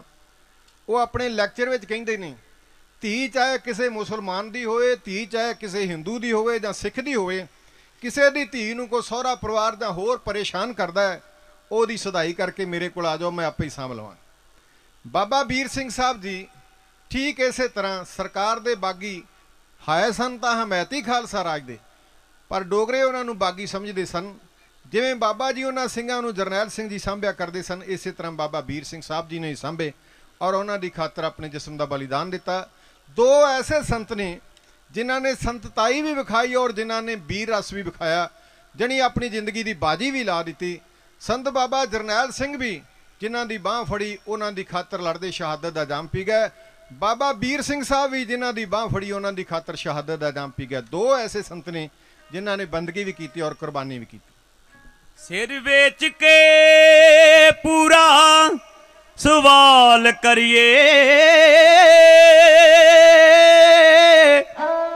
खाली किसे सवाली नू मोड़िए ना।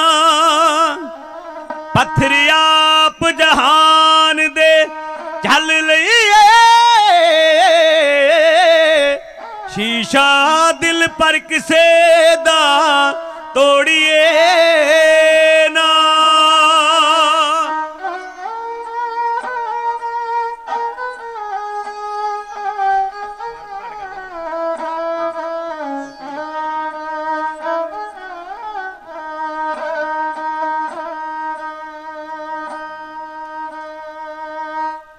पत्थर आप जहान दे चल लईए, शीशा दिल पर किसे दा तोड़िए ना। एवें डुब के मन दी मौज अंदर बेड़ी किसे अनतारू दी रोड़िए ना। हथी अपनी सब कुछ वार दईए, जी दी बां फड़िए कदे छोड़िए ना। जी दी बां फड़िए कदे छोड़िए ना। तो इस तरह बाबा जी अपने जिस्म का बलिदान दे के शहादत का जाम पी गए। उन्हां दी याद विच आप जुड़ बैठे हो। इस तो अगला नाल दा मजमून कहण लई मैनूं हुक्म होया सी। आपां उस पासे चलदे हां। बाबा जी की शहादत तो बाद फिर होर जंगां लड़ियां गईयां। उन्हां जंगां विच साडे अपणिआं दे धरोह करन करके सानूं हर वारी हार दा मूँह वेखਣਾ पिया। एक जंग दरिया सतलुज दे परले पासे लड़ी गई, जिहड़ी 1846 ईस्वी की 10 फरवरी नूं लड़ी गई। उहदे विच सरदार शाम सिंह अटारी ने मैदाने जंग विच तलवार चलाई। जंग जीती गई पर हार दे रूप में तब्दील हो गई। इस करके कोई चंगा आगू कोल नहीं सी। शाह मुहम्मद एक सरकार बाजों फौजां जित के अंत नूं हारियां ने। गिला कीता मुसलमान लिखारी शाह मुहम्मद ने। जे महाराजा जी जिउंदे हुंदे ते याद रखना ये जित्ती हुई जंग कदे भी हार दे रूप में तब्दील ना हुंदी। ये जंग जितण तो बाद अंग्रेज सर हैनरी लार्स की कमांड थले लाहौर दा पहुंचा। लाल सिंह ने गद्दारी की सी भी मैनू वजीर बनाया जाए। तेजा सिंह सैनापति सी। इन्हां ने कुछ इलाके मलण का अंग्रेज नाल वादा कीता सी, खालसा राज तुहाडे अधीन कर दिता जाएगा। सर हैनरी लार्स लाहौर गया तो लाहौर जांदियां ने जदों शाही किले दे केसरी झंडा झूलदा वेखिया, इन्हें हुक्म किया अपने तोपची नूं भी तोप का गोला मार के थले सुट दिओ। जदों असीं हार जू गए बार बार, जदों असीं बेइतफाकी दे शिकार हो गए, मैं दावा करदा हां गुरु ग्रंथ साहब महाराज का अपमान 84 तो वध वारी हो चुका है। कारण है साडी बेइतफाकी। जे असीं एकता की लड़ी विच परोए हुंदे, असीं संप्रदावां दे रूप विच वंडे ना हुंदे, कोई गुरु ग्रंथ साहब महाराज वाले उंगल भी ना कर सकदा। असीं तां धड़ियां विच वंडे होए हां। धड़ियां विच पार्टियां विच वंडे होण करके गुरु साहब का अपमान हो रहा है। सत्कारयोग खालसा जी, केसरी परचम अंग्रेज ने वेख्या लाहौर के शाही किले दे झुल रहा ते हुक्म किया, क्योंकि असीं गुलामी वाले वाधे जा रहे सां, असीं बेइतफाकी का शिकार सां। साडे लीडरां नूं उन्हां ने लालच दिता होया सी, ओह स्वार्थी बन चुके सन। तोप दा गोला कमर विच वंजा, कमर तो तोड़ के केसरी निशान ला दिता गया। ओहदी थां ते यूनीयन जैक दा झंडा चला गया। महाराणी जिंदा कोल ओहदा कंवर दलीप सिंह वखरा कर दिता गया। महाराणी जिंदा की 1.5 लाख सालाना पेंशन ला के लाहौर के समन बुर्ज विच कैद कर दी गई। इत्थों कढ़ के शेखूपुर की जेल विच बंद कर दिता। पेंशन घटा के 75,000 कर दी। उहदे ते इल्जाम लाए गए क्योंकि महाराणी जिंदा ने कंवर दलीप सिंह नूं हुक्म कीता सी भी जदों लाल सिंह नूं वजीरी दा तिलक लगना है ना, ते दलीप सिंह कोलों अंग्रेज़ां ने लोना है, ते दलीप सिंह नूं कह दिता सी बेटा जे तू मेरा पुत्र है दे लाल सिंह दे मथे ते तिलक ना लाई, जे तिलक लाया तो शेरे पंजाब की आत्मा रोवेगी। दलीप सिंह ने तिलक लाउण तो इनकार कर दिता। बागियां ना जुर्म महाराणी जिंदा उत्ते लाउण तो बाद शेखूपुर की जेल विचों महाराणी जिंदा नूं बाहर कढ के उहदी पेंशन अद्धी करके जलावतन करन दा हुक्म दिता। तलवारां दी साए थल्ले महाराणी नूं लाहौर लिआंदा गया। इत्थे महाराणी ने दलीप नूं मिलण दी आग्या मंगी, पर अंग्रेज ने मिलण दी आग्या ना दिती। आखिरकार महाराणी जिंद कौरां ने शेरे पंजाब की समाधि ते जाण दी आग्या मंगी, अंग्रेज ने दे दित्ती। जलावतन होण तो पहलां शेरे पंजाब की महबूब राणी महाराणी जिंद कौरां शेरे पंजाब की समाधि दे कोल गई, जिहड़े पासे उन्हां दे पैर करके अंतिम संस्कार किया गया सी। सिर ते चुन्नी लै के हाथ जोड़ के आखण लगी, मेरे रब वर्गे पति महाराजा जी, ਜਦੋਂ ਮੈਂ ਰਾਜ ਮਹੱਲਾਂ ਵਿੱਚ ਆਈ ਸਾਂ ਮੈਨੂੰ ਇੰਜ ਲੱਗਦਾ ਸੀ ਕਿਸੇ ਸਵਰਗਾਪੁਰੀ ਵਿੱਚ ਆ ਗਈ ਹਾਂ। ਜਦੋਂ ਮੈਂ ਪਹਿਲਾ ਕਦਮ ਸ਼ੀਸ਼ ਮਹੱਲ ਵਿੱਚ ਰੱਖਿਆ ਸੀ, ਮੇਰੇ ਨਾਲ ਤੁਸੀਂ ਇੱਕ ਵਾਅਦਾ ਕੀਤਾ ਸੀ, ਜ਼ਿੰਦਗੀ ਦਾ ਇੱਕ ਸਾਹ ਇਕੱਠਿਆਂ ਗੁਜ਼ਾਰਾਂਗੇ, ਪਰ ਗੁੱਡੀ ਅੱਧ ਅਸਮਾਨ ਵਿੱਚ ਉੱਡਦੀ ਛੱਡ ਕੇ ਡੋਰ ਕੱਟ ਕੇ ਚਲੇ ਗਏ। ਮੇਰੇ ਉੱਤੇ ਮੁਸੀਬਤਾਂ ਦਾ ਪਹਾੜ ਆਣ ਡਿੱਗਾ। ਮੈਂ ਆਪਣੀ ਹਯਾਤੀ ਵਿੱਚ ਇੱਕ ਔਰਤ ਹੋਣ ਦੇ ਨਾਤੇ ਆਪਣੇ ਪਤੀ ਨੂੰ ਪਰਮੇਸ਼ਰ ਸਮਝ ਕੇ ਸੇਵਾ ਕਰਦੀ ਰਹੀ। ਕਦੇ ਕੋਈ ਗੁਨਾਹ ਕਰਨ ਦਾ ਯਤਨ ਨਹੀਂ ਕੀਤਾ। ਅਣਜਾਣੇ ਵਿੱਚ ਕੋਈ ਗਲਤੀ ਹੋ ਗਈ ਹੋਵੇ ਤੇ ਆਪਣੀ ਜਿੰਦਾ ਨੂੰ ਮਾਫ ਕਰ ਦੇਣਾ। ਇਹ ਕਹਿੰਦੀ ਹੋਈ ਤਾਈ ਮਾਰ ਕੇ ਰੋਂਦੀ ਹੋਈ ਜਿੰਦਾ ਨੇ ਸ਼ੇਰੇ ਪੰਜਾਬ ਦੀ ਸਮਾਧੀ ਕੋਲੇ ਖਲੋ ਕੇ ਕੁਝ ਗੱਲਾਂ ਕੀਤੀਆਂ। ਅੰਗਰੇਜ਼ ਸਿਪਾਹੀਆਂ ਨੇ ਤੁਰਨ ਦੀ ਇਜਾਜ਼ਤ ਦੇ ਦਿੱਤੀ। ਤੁਰਦੀ ਜਾ ਰਹੀ ਹੈ ਮਹਾਰਾਣੀ ਜਿੰਦ ਕੌਰ ਲਾਹੌਰ ਦੀਆਂ ਗਲੀਆਂ ਵਿੱਚ, ਮੁੜ ਕੇ ਲਾਹੌਰ ਦੇ ਸ਼ਾਹੀ ਕਿਲੇ ਵੱਲੇ ਤੱਕਦੀ ਹੈ, ਜਿੱਥੇ ਜ਼ਿੰਦਗੀ ਦੀਆਂ ਘੜੀਆਂ ਸੁੱਖਾਂ ਨਾਲ ਗੁਜ਼ਾਰੀਆਂ ਹੋਣ। ਪਰਦੇਸ ਨੂੰ ਤੁਰਨ ਤੋਂ ਪਹਿਲਾਂ ਉਹਦੇ ਵੱਲੇ ਤੱਕਣਾ ਹੀ ਪੈਂਦਾ ਹੈ। ਮਹਾਰਾਣੀ ਜਿਹੜੇ ਕਿਲੇ ਵਿੱਚੋਂ ਪਾਲਕੀ ਵਿੱਚ ਸਵਾਰ ਹੋ ਕੇ ਨਿਕਲਦੀ ਸੀ, ਅੱਜ ਨੰਗੇ ਪੈਰੀਂ ਜਿਹੜੀ ਕਦਮਾਂ ਨਾਲ ਚੱਲਦੀ ਹੋਈ ਮਹਾਰਾਣੀ ਜਿੰਦ ਕੌਰਾਂ ਲਾਹੌਰ ਦੀਆਂ ਗਲੀਆਂ ਵਿੱਚੋਂ ਦੀ ਤੁਰੀ ਜਾਂਦੀ ਏ ਤੇ ਮੁੜ ਕੇ ਲਾਹੌਰ ਦੇ ਸ਼ਾਹੀ ਕਿਲੇ ਵੱਲੇ ਤੱਕਦੀ ਏ ਤੇ ਕੁਦਰਤ ਰਾਣੀ ਉਹਨੂੰ ਕਹਿੰਦੀ ਏ, ਜਿੰਦਾ ਤੇਰੀ ਤਕਦੀਰ ਨੇ ਤੇਰਾ ਸਾਥ ਨਹੀਂ ਦੇਣਾ, ਐਵੇਂ ਮੁੜ ਕੇ ਲਾਹੌਰ ਵੱਲੇ ਨਾ ਵੇਖ, ਤੈਨੂੰ ਮੁੜ ਕੇ ਲਾਹੌਰ ਆਉਣਾ ਨਸੀਬ ਨਹੀਂ ਹੋਵੇਗਾ। ਮਹਾਰਾਣੀ ਜਿੰਦਾ ਨੂੰ ਆਕਾਸ਼ਬਾਣੀ ਰਾਹੀਂ ਕੁਦਰਤ ਰਾਣੀ ਜੋ ਕੁਝ ਕਹਿ ਰਹੀ ਏ। ਇੱਕ ਮਹਾਨ ਕਵੀ ਗਿਆਨੀ ਜੀਵਨ ਸਿੰਘ ਜੀ ਵਲਟੋਏ ਵਾਲੇ ਨਾਮਧਾਰੀ, ਉਹਨਾਂ ਦੀ ਮੁਬਾਰਕ ਕਲਮ ਤੋਂ ਲਿਖੀਆਂ ਹੋਈਆਂ ਲਾਈਨਾਂ ਬੈਨ ਦੀ ਚਾਲ ਵਿੱਚ ਅਰਜ਼ ਕਰਨ ਲੱਗੇ ਹਾਂ। ਸਰਵਣ ਕਰਨਾ ਜੀ। ਕੌਣ ਕਿੰਨੇ ਦਿਮਾਗ ਦਾ ਮਾਲਕ ਹੈ ਤੇ ਕਿੰਨਾ ਵੱਡਾ ਰੁਤਬਾ ਰੱਖਦਾ ਹੈ, ਉਹਦੀ ਲਿਖਤ ਤੋਂ ਅੰਦਾਜ਼ਾ ਲਾ ਕੇ ਕਿਹਾ ਜਾ ਸਕਦਾ ਹੈ। ਆਓ ਦਰਸ਼ਨ ਕਰੋ ਇਹਨਾਂ ਸ਼ਬਦਾਂ ਰਾਹੀਂ ਗਿਆਨੀ ਜੀਵਨ ਸਿੰਘ ਦੇ ਉਹ ਕਿੰਨੇ ਮਹਾਨ ਸਨ। ਉਹਨਾਂ ਦੀ ਕਲਮ ਤੋਂ ਲਿਖੀਆਂ ਹੋਈਆਂ ਲਾਈਨਾਂ ਤੁਹਾਡੀ ਸੇਵਾ ਵਿੱਚ ਅਰਜ਼ ਕੀਤੀਆਂ ਜਾ ਰਹੀਆਂ ਨੇ। ਜਾਂਦੀ ਜਿੰਦਾ ਨੂੰ ਆਈ ਆਵਾਜ਼ ਅਰਸ਼ੋਂ, ਜਿੰਦਾ ਪਰਤ ਲਾਹੌਰ ਨੂੰ ਆਉਂ।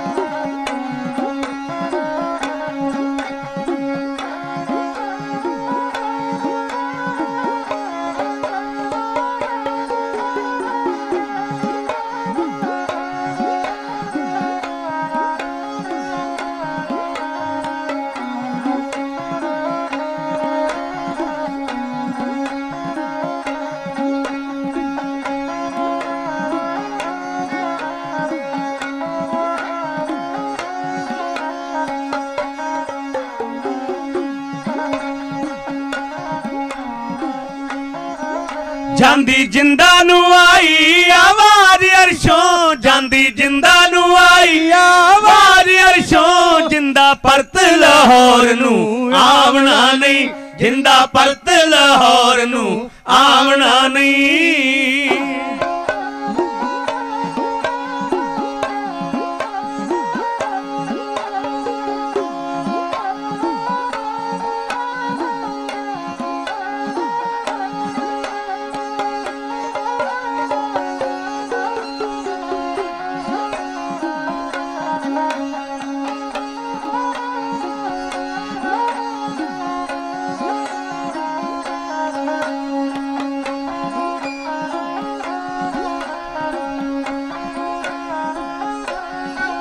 ਜਿਹੜੇ ਕਿਲੇ ਦੀ ਬਣੀ ਸੈ ਮਹਾਰਾਣੀ, ਜਿਹੜੇ ਕਿਲੇ ਦੀ ਬਣੀ ਸੈ ਮਹਾਰਾਣੀ, ਉਸ ਕਿਲੇ ਵਿੱਚ ਪੈਰਿਆ ਪਾਵਣਾ ਨਹੀਂ, ਉਸ ਕਿਲੇ ਵਿੱਚ ਪੈਰਿਆ ਪਾਵਣਾ ਨਹੀਂ।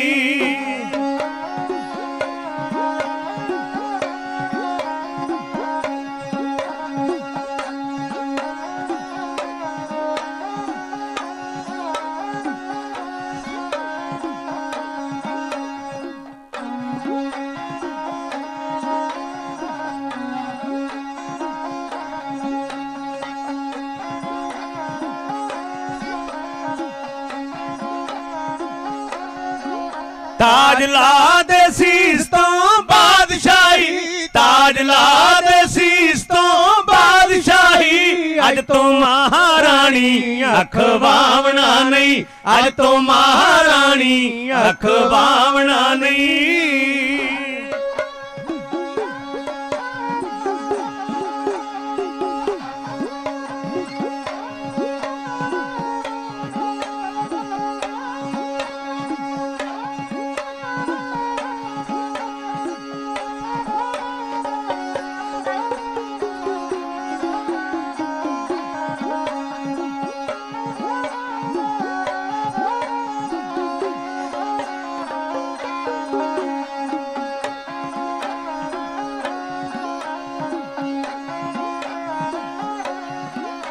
ਜਾਂਦੀ ਵਾਰ ਦਲੀਪ ਨੂੰ ਪਿਆਰ ਦੇ ਲੈ ਜਾਂਦੀ ਵਾਰ ਦਲੀਪ ਨੂੰ ਪਿਆਰ ਦੇ ਲੈ ਮੱਥਾ ਚੁੰਮ ਕੇ ਫੇਰ ਖੜਾਵਣਾ ਨਹੀਂ ਮੱਥਾ ਚੁੰਮ ਕੇ ਫੇਰ ਖੜਾਵਣਾ ਨਹੀਂ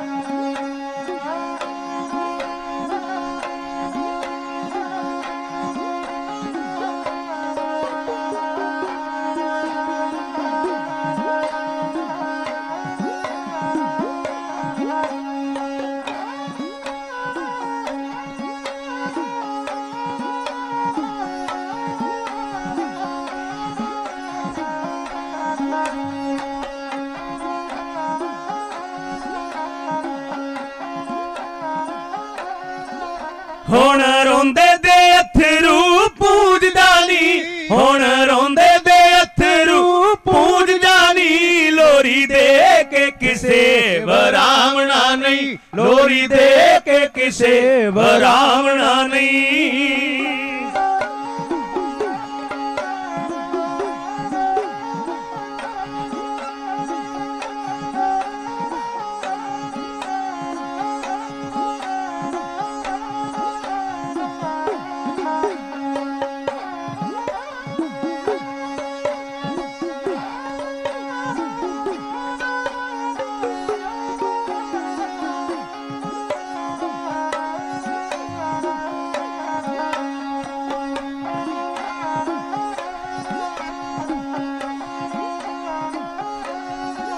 ਇੱਕ ਦਰ ਤੂੰ ਰੁਲਸੀ ਇੱਕ ਦਰ ਪੁੱਤ ਤੇਰਾ ਇੱਕ ਦਰ ਤੂੰ ਰੁਲਸੀ ਇੱਕ ਦਰ ਪੁੱਤ ਤੇਰਾ ਮਾਂ ਪੁੱਤ ਦਾ ਮੇਲ ਹੋ ਜਾਵਣਾ ਨਹੀਂ ਮਾਂ ਪੁੱਤ ਦਾ ਮੇਲ ਹੋ ਜਾਵਣਾ ਨਹੀਂ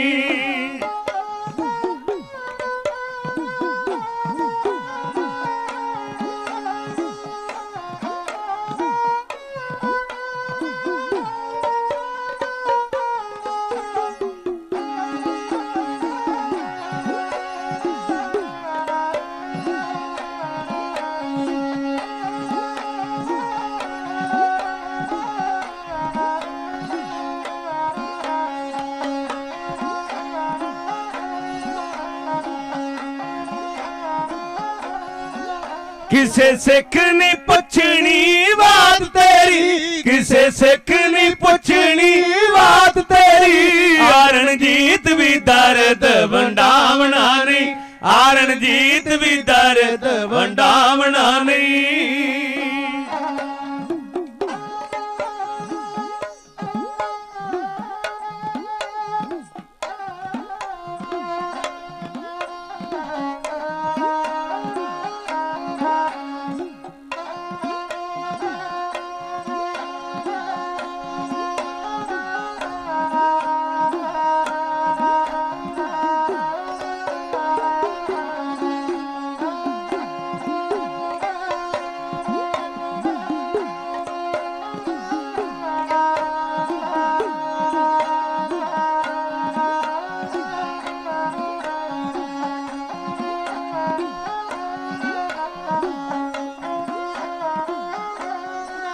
ਰੋਂਦੀ ਰਹੇਗੀ ਵਤਨ ਦੇ ਦਰਸ਼ਨਾਂ ਨੂੰ ਰੋਂਦੀ ਰਹੇਗੀ ਵਤਨ ਦੇ ਦਰਸ਼ਨਾਂ ਨੂੰ ਤੈਨੂੰ ਕਿਸੇ ਪੰਜਾਬ ਵਖਾਵਣਾ ਨਹੀਂ ਤੈਨੂੰ ਕਿਸੇ ਪੰਜਾਬ ਵਖਾਵਣਾ ਨਹੀਂ ਤੈਨੂੰ ਕਿਸੇ ਪੰਜਾਬ ਵਖਾਵਣਾ ਨਹੀਂ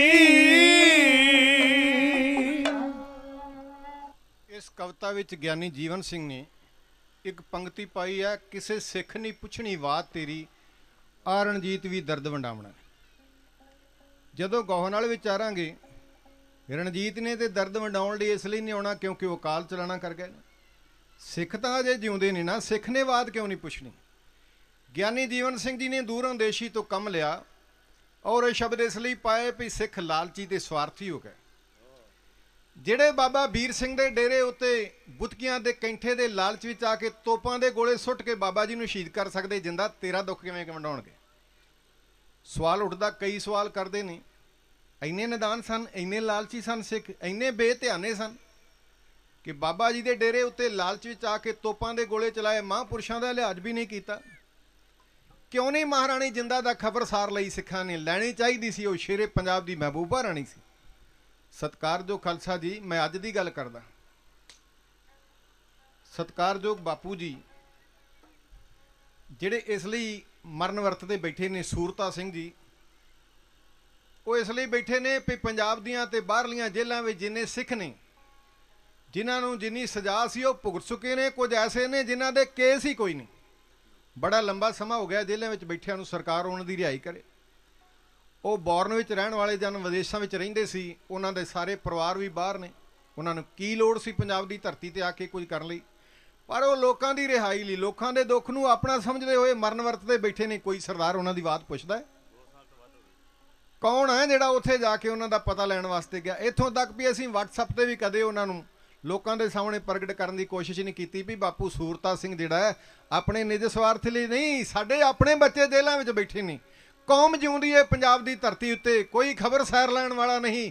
ਬਾਪੂ ਸੁੱਖ ਤਿਆਗ ਕੇ ਮਰਨ ਵਰਤ ਤੇ ਬੈਠਾ ਹੋਇਆ। ਦੱਸੋ ਅਸੀਂ ਕਦੀ ਪੁੱਛਿਆ? ਕੋਈ ਨਹੀਂ ਪੁੱਛਦਾ। ਇਸ ਲਈ ਨਹੀਂ ਪੁੱਛਦਾ, ਕਿਸੇ ਨੂੰ ਕੋਈ ਲਾਲਚ ਦਿੱਤਾ ਜਾਂਦਾ, ਕਿਸੇ ਨੂੰ ਕੋਈ ਲਾਲਚ ਦਿੱਤਾ ਜਾਂਦਾ। ਜਿਹਨੂੰ ਲਾਲਚ ਦਿੱਤਾ ਜਾਂਦਾ ਉਹ ਚੁੱਪ ਹੋ ਜਾਂਦਾ ਹੈ, ਬਾਕੀ ਪੈਣ ਠੱਠੇ ਖੂਹ ਵਿੱਚ। ਇਦਾਂ ਹੀ ਹੁੰਦਾ ਹੈ। ਲਾਲਚੀ ਲੋਕ, ਸਵਾਰਥੀ ਲੋਕ ਆਪਣਾ ਹੀ ਉੱਲੂ ਸਿੱਧਾ ਕਰਦੇ ਨੇ। ਉਦੋਂ ਸਿੱਖਾਂ ਨੇ ਵੀ ਇਹ ਕੁਝ ਕੀਤਾ। ਇਹ ਸੱਚ ਹੀ ਲਿਖਿਆ ਵੀ ਕਿਸੇ ਸਿੱਖ ਨੇ ਤੇਰੀ ਬਾਤ ਨਹੀਂ ਪੁੱਛਣੀ ਜਿੰਦਾ, ਜੋ ਮੁਸੀਬਤਾਂ ਤੇਰੇ ਸਿਰ ਉੱਤੇ ਆਈਆਂ ਤੈਨੂੰ ਆਪ ਹੀ ਚੱਲਣੀਆਂ ਪੈਣ। ਸਤਿਕਾਰਯੋਗ ਖਾਲਸਾ ਜੀ, ਆਖਰਕਾਰ ਲਾਹੌਰ ਦੀਆਂ ਗਲੀਆਂ ਵਿੱਚੋਂ ਦੀ ਲੰਘਦੀ ਹੋਈ ਮਹਾਰਾਣੀ ਲਾਹੌਰ ਨੂੰ ਛੱਡ ਕੇ ਗਾਂਹ ਵਧੀ। ਦਰਿਆ ਸਤਲੁਜ ਦੇ ਕਿਨਾਰੇ ਕਿਨਾਰੇ ਤਲਵਾਰਾਂ ਦੇ ਸਾਏ ਥੱਲੇ ਬਾਪ ਵੱਲੋਂ ਮਿਲੀਆਂ ਹੋਈਆਂ 2 ਗੋਲੀਆਂ ਸਮੇਤ ਮਹਾਰਾਣੀ ਜਿੰਦਾ ਨੂੰ ਲਿਜਾਇਆ ਜਾ ਰਿਹਾ। ਇਤਿਹਾਸਕਾਰਾਂ ਨੇ ਜ਼ਿਕਰ ਕੀਤਾ ਵੀ ਫਿਰੋਜ਼ਪੁਰ ਦੀ ਜੇਲ੍ਹ ਵਿੱਚ ਮਹਾਰਾਣੀ ਜਿੰਦਾ ਨੇ 7 ਰਾਤਾਂ ਗੁਜ਼ਾਰੀਆਂ। ਫਿਰ ਅੱਗੇ ਚੱਲਦੇ ਨੇ, ਜਿੱਥੇ ਰਾਤ ਪੈਂਦੀ ਕਿਸੇ ਥਾਣੇ ਦੀ ਹਵਾਲਾਤ ਵਿੱਚ ਬਾਗੀ ਮਹਾਰਾਣੀ ਜਿੰਦਾ ਨੂੰ ਬੰਦ ਕਰ ਦਿੱਤਾ ਜਾਂਦਾ ਹੈ। ਸਵੇਰੇ ਕੱਢ ਕੇ ਫਿਰ ਕਾਫਲੇ ਦੇ ਰੂਪ ਵਿੱਚ ਤੋਰ ਲਿਆ ਜਾਂਦਾ ਹੈ। ਗੰਗਾ ਦੇ ਕੰਢੇ ਤੇ ਵਸਿਆ ਹੋਇਆ ਕਾਂਸ਼ੀ ਸ਼ਹਿਰ, ਕਾਂਸ਼ੀ ਦੀ ਜੇਲ੍ਹ ਦੇ ਦਰਵਾਜ਼ੇ ਤੇ ਮਹਾਰਾਣੀ ਜਿੰਦਾ ਨੂੰ ਜਾ ਖੜਾ ਕੀਤਾ।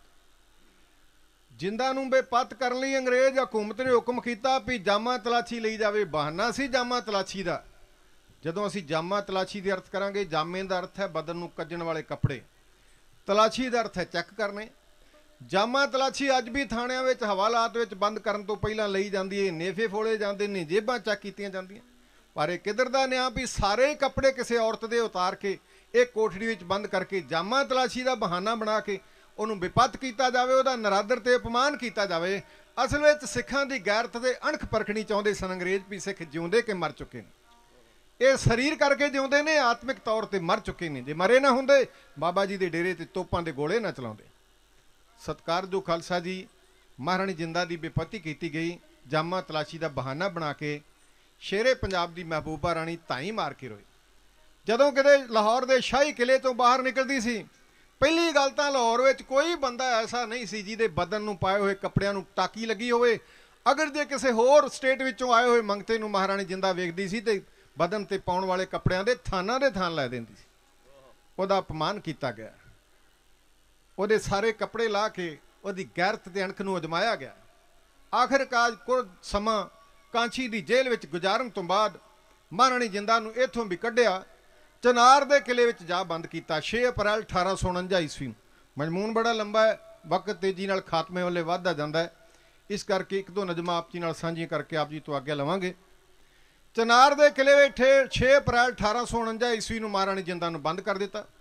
ਵਕਤ ਦੇ ਰਿਵਾਜ ਮੁਤਾਬਕ ਮਹਾਰਾਣੀ ਜਿਹੜੇ ਕਮਰੇ ਵਿੱਚ ਕੈਦ ਕੀਤੀ ਗਈ ਉਹਦੇ ਵਾਸਤੇ ਪਲੰਘਾ ਢਾ ਦਿੱਤਾ ਤੇ ਗੋਲੀਆਂ ਸ਼ਾਮੋਂ ਤੇ ਗੋਮਤਾ ਵਾਸਤੇ ਫਰਸ਼ ਤੇ ਚਟਾਈ ਵਸਾ ਦਿੱਤੀ। ਮਹਾਰਾਣੀ ਜਿੰਦਾ ਗੰਗਾ ਦੇ ਪਾਣੀ ਨੂੰ ਕੰਢਿਆਂ ਨਾਲ ਅਟਕੇਲੀਆਂ ਕਰਦੇ ਤੱਕਦੀ ਏ ਤੇ ਮਹਾਰਾਣੀ ਜਿੰਦਾ ਕਹਿੰਦੀ ਵੀ ਮੈਂ ਇੱਥੋਂ ਆਜ਼ਾਦ ਹੋਣਾ ਚਾਹੁੰਦੀ। ਜੇ ਪਾਣੀ ਆਜ਼ਾਦੀ ਮਾਣ ਸਕਦਾ ਤੇ ਮੈਂ ਵੀ ਆਜ਼ਾਦ ਹੋਣਾ ਚਾਹੁੰਦੀ। ਇਸ ਕਰਕੇ ਜਿੰਦਾ ਨੇ ਗੋਮਤਾ ਨੂੰ ਆਖਿਆ ਕਿਸੇ ਐਸੇ ਟਿਕਾਣੇ ਦਾ ਪਤਾ ਕਰਕੇ ਆਓ ਜਿੱਥੇ ਕਿਲੇ ਵਿੱਚੋਂ ਨਿਕਲ ਕੇ ਕੋਈ ਦਿਨ ਕੱਟੇ ਜਾ ਸਕਣ, ਖਾਣ ਲਈ ਭੋਜਨ ਤੇ ਰਹਿਣ ਲਈ ਥਾਂ ਮਿਲੇ। ਗੋਮਤਾ ਮਾਲਕ ਦੀ ਆਗਿਆ ਪਾ ਕੇ ਸਮੇਂ ਮੁਤਾਬਕ ਰਿਵਾਜ ਸੀ ਸੇਵਾਦਾਰ ਨੂੰ ਬਾਹਰ ਜਾਣ ਆਉਣ ਦੀ ਆਗਿਆ ਹੁੰਦੀ ਸੀ, ਕੈਦੀ ਨੂੰ ਨਹੀਂ। ਗੋਮਤਾ ਬਾਹਰ ਗਈ, ਮੰਦਿਰ ਦਾ ਪਤਾ ਕਰਕੇ ਆਈ। ਆ ਕੇ ਮਹਾਰਾਣੀ ਨੂੰ ਦੱਸਿਆ, ਜਦੋਂ ਦੌੜੇ ਤੁਸੀਂ ਉੱਥੇ ਆ ਜਾਓ ਚੜ੍ਹਦੇ ਵਾਲੇ ਪਾਸੇ ਨੂੰ, ਰਾਮਨਗਰ ਦੇ ਪੱਤਣ ਤੋਂ ਪਾਰ ਹੋ ਕੇ ਮੰਦਿਰ ਵਿੱਚ ਮੈਂ ਤੁਹਾਡੀ ਉਡੀਕ ਕਰਾਂਗੀ। ਪੁਜਾਰੀ ਬੜਾ ਚੰਗਾ ਹੈ, ਖਾਣ ਲਈ ਖਾਣਾ ਦਿੰਦਾ ਹੈ, ਰਹਿਸ਼ ਵਾਸਤੇ ਕਮਰੇ ਨੇ, ਫਿਰ ਆਪਾਂ ਜਿਹਨੂੰ ਤੁਸੀਂ ਹੁਕਮ ਕਰੋਗੇ ਚਲੇ ਜਾਵਾਂਗੇ। ਇਹ ਕਹਿ ਕੇ ਗੋਲੀ ਗੋਮਤਾ ਚਲੀ ਗਈ। 18 ਅਪ੍ਰੈਲ 1849 ਈਸਵੀ ਦੀ ਢਲੀ ਹੋਈ ਰਾਤ ਤੋਂ ਬਾਅਦ ਮਹਾਰਾਣੀ ਕਈ ਵਾਰੀ ਸੌਣ ਦਾ ਯਤਨ ਕਰਦੀ ਪਰ ਸੌਂਦੀ ਨਹੀਂ, ਨੀਂਦ ਨਹੀਂ ਆਉਂਦੀ। ਜੇ ਕਦੇ ਅੱਖ ਲੱਗਣ ਪੈਂਦੀ ਏ ਦਲੀਪ ਸਾਹਮਣੇ ਖੜਾ ਹੋ ਜਾਂਦਾ ਹੈ। ਮਾਂ ਨੂੰ ਮਮਤਾ ਪਰੇਸ਼ਾਨ ਕਰਦੀ ਏ ਪੁੱਤਰ ਦੀ। ਆਖਿਰਕਾਰ ਸ਼ਾਮੋਂ ਨੂੰ ਕਹਿੰਦੀ ਏ ਪਾਣੀ ਲੈਣ ਦੇ ਬਹਾਨੇ ਤੂੰ ਰੋਜ਼ ਜਾਨੀ ਤੇ ਤੇਰੇ ਵਾਲਾ ਲਿਬਾਸ ਪਾ ਕੇ ਮੈਂ ਜਾਣਾ ਚਾਹੁੰਦੀ, ਤੂੰ ਮੇਰੀ ਥਾਂ ਤੇ ਲੇਟਦਾ, ਆਹ ਚੂੜੀਆਂ ਆਪਣੀਆਂ ਵੀਣੀਆਂ ਵਿੱਚ ਪਾ ਲੈ। ਮਹਾਰਾਣੀ ਦੀ ਆਗਿਆ ਪਾ ਕੇ ਸ਼ਾਮੋਂ ਗੋਲੀ ਪਲੰਘੇ ਤੇ ਲੇਟ ਗਈ। ਮਹਾਰਾਣੀ ਜਿੰਦਾ ਨੇ ਵੀਣੀਆਂ 'ਚੋਂ ਸੋਨੇ ਦੀਆਂ ਚੂੜੀਆਂ ਲਾ ਕੇ ਗੋਲੀ ਸ਼ਾਮੋਂ ਦੀਆਂ ਬਾਹਾਂ ਵਿੱਚ ਪਾ ਦਿੱਤੀਆਂ ਤੇ ਮਹਾਰਾਣੀ ਜਿੰਦਾ ਉਹਦਾ ਭੇਸ ਬਦਲ ਕੇ ਚਨਾਰ ਦੇ ਕਿਲੇ ਵਿੱਚੋਂ ਕਿਵੇਂ ਨੱਸਦੀ ਹੈ, ਇਹ ਨਜ਼ਮ ਤੁਹਾਡੇ ਨਾਲ ਸਾਂਝੀ ਕਰਕੇ ਫਿਰ ਸਮਾਂ ਬੀਤ ਜਾਣਾ, ਫਿਰ ਆਗਿਆ ਲਵਾਂਗੇ। ਇਹਨੂੰ ਵੀ ਅਸੀਂ ਗੱਡੀ ਦੀ ਚਾਲ ਵਿੱਚ ਅਰਜ਼ ਕਰਨ ਲੱਗੇ ਹਾਂ। ਗੱਡੀ 2 ਚਾਲਾਂ ਵਿੱਚ ਗਾਈ ਜਾਂਦੀ ਹੈ। ਇੱਕ ਚਾਲ ਵਿੱਚ ਆਪ ਜੀ ਨੇ ਸਰਵਣ ਕਰ ਲਈ, ਹੁਣ ਦੂਜੀ ਚਾਲ ਵਿੱਚ ਅਰਜ਼ ਕਰਨ ਲੱਗੇ ਹਾਂ। ਧਿਆਨ ਨਾਲ ਸਰਵਣ ਕਰਨਾ ਜੀ। ਚਨਾਰ ਦੇ ਕਿਲੇ ਵਿੱਚੋਂ ਨੱਸਣ ਤੋਂ ਪਹਿਲਾਂ, ਗੋਲੀ ਦਾ ਭੇਸ ਬਣਾ ਕੇ ਦੌੜਨ ਤੋਂ ਪਹਿਲਾਂ ਮਹਾਰਾਣੀ ਜਿੰਦ ਕੌਰਾਂ ਸ਼ਾਮੋਂ ਗੋਲੀ ਨੂੰ ਮੁਖਾਤਬ ਹੋ ਕੇ ਕੁਝ ਕਹਿ ਰਹੀ ਹੈ ਤੇ ਕਿਵੇਂ ਭੇਸ ਬਦਲਦੀ ਹੈ, ਕਿਵੇਂ ਵਾਰਤਾਲਾਪ ਹੁੰਦੀ ਤੇ ਕਿਵੇਂ ਬਾਹਰ ਜਾਂਦੀ ਹੈ ਤੇ ਕਿੱਥੇ ਜਾਂਦੀ, ਇਹਨਾਂ ਲਾਈਨਾਂ ਰਾਹੀਂ ਇਹ ਅਰਜ਼ ਕੀਤਾ ਜਾਵੇ।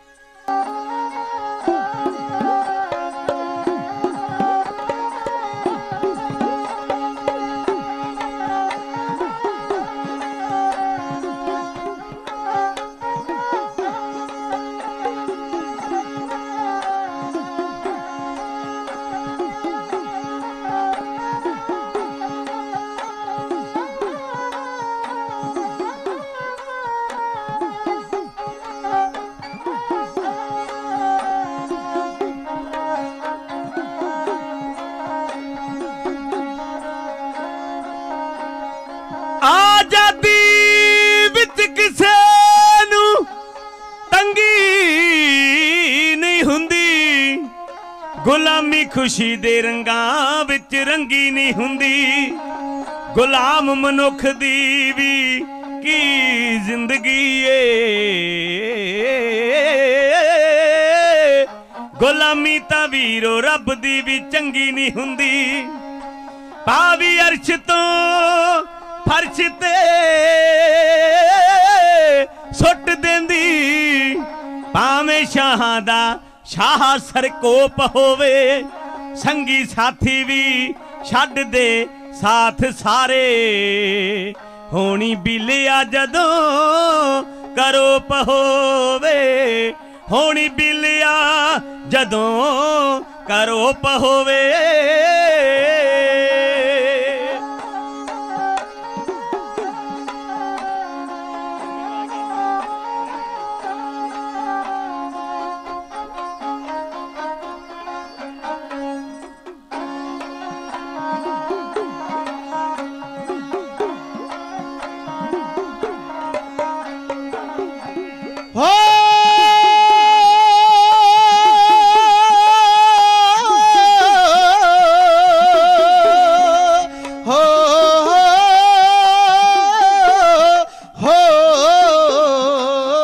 ਰਾਤ ਅੱਧੀਓਂ ਜਦੋਂ ਕੁਝ ਲੰਘ ਗਈ, ਰਾਤ ਅੱਧੀਓਂ ਜਦੋਂ ਕੁਝ ਲੰਘ ਗਈ, ਮਹਾਰਾਣੀ ਜਿੰਦ ਕੌਰ ਨੇ, ਮਹਾਰਾਣੀ ਜਿੰਦ ਕੌਰ ਨੇ ਗੋਲੀ ਸ਼ਾਮੋਂ ਨੂੰ, ਗੋਲੀ ਸ਼ਾਮੋਂ ਨੂੰ ਆਵਾਜ਼ ਮਾਰ ਆਖਿਆ, ਗੋਲੀ ਸ਼ਾਮੋਂ ਨੂੰ ਆਵਾਜ਼ ਮਾਰ ਆਖਿਆ।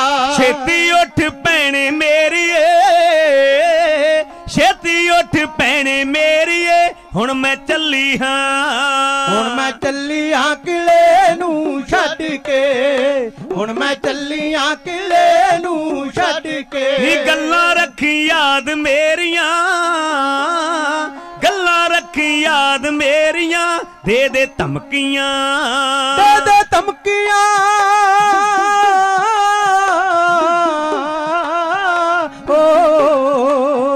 ਦੇ ਦੇ ਧਮਕੀਆਂ ਪੁੱਛਣਗੇ ਤੈਨੂੰ, ਦੇ ਦੇ ਧਮਕੀਆਂ ਪੁੱਛਣਗੇ ਤੈਨੂੰ। ਵੇਖੀ ਕਿਤੇ ਦੇਵੀਂ ਦੱਸਣਾ, ਵੇਖੀ ਕਿਤੇ ਦੇਵੀਂ ਦੱਸਣਾ, ਜਿਉਂਦੀ ਰਹੀ ਤਾਂ, ਜਿਉਂਦੀ ਰਹੀ ਤਾਂ ਪੰਜਾਬ ਵਿੱਚ ਆਣ ਕੇ, ਜਿਉਂਦੀ ਰਹੀ ਤਾਂ ਪੰਜਾਬ ਵਿੱਚ ਆਣ ਕੇ। ਨੀ ਤੈਨੂੰ ਬੜਾ ਕੁਝ ਦੇਵਾਂਗੀ, ਆ ਲੈ ਚੂੜੀਆਂ, ਆ ਲੈ ਚੂੜੀਆਂ ਹੱਥਾਂ ਦੇ ਵਿੱਚ ਪਾ ਲੈ, ਆ ਲੈ ਚੂੜੀਆਂ ਹੱਥਾਂ ਦੇ ਵਿੱਚ ਪਾ ਲੈ। ਸੌਂ ਜਾ ਮੇਰੇ ਬਿਸਤਰੇ ਉੱਤੇ,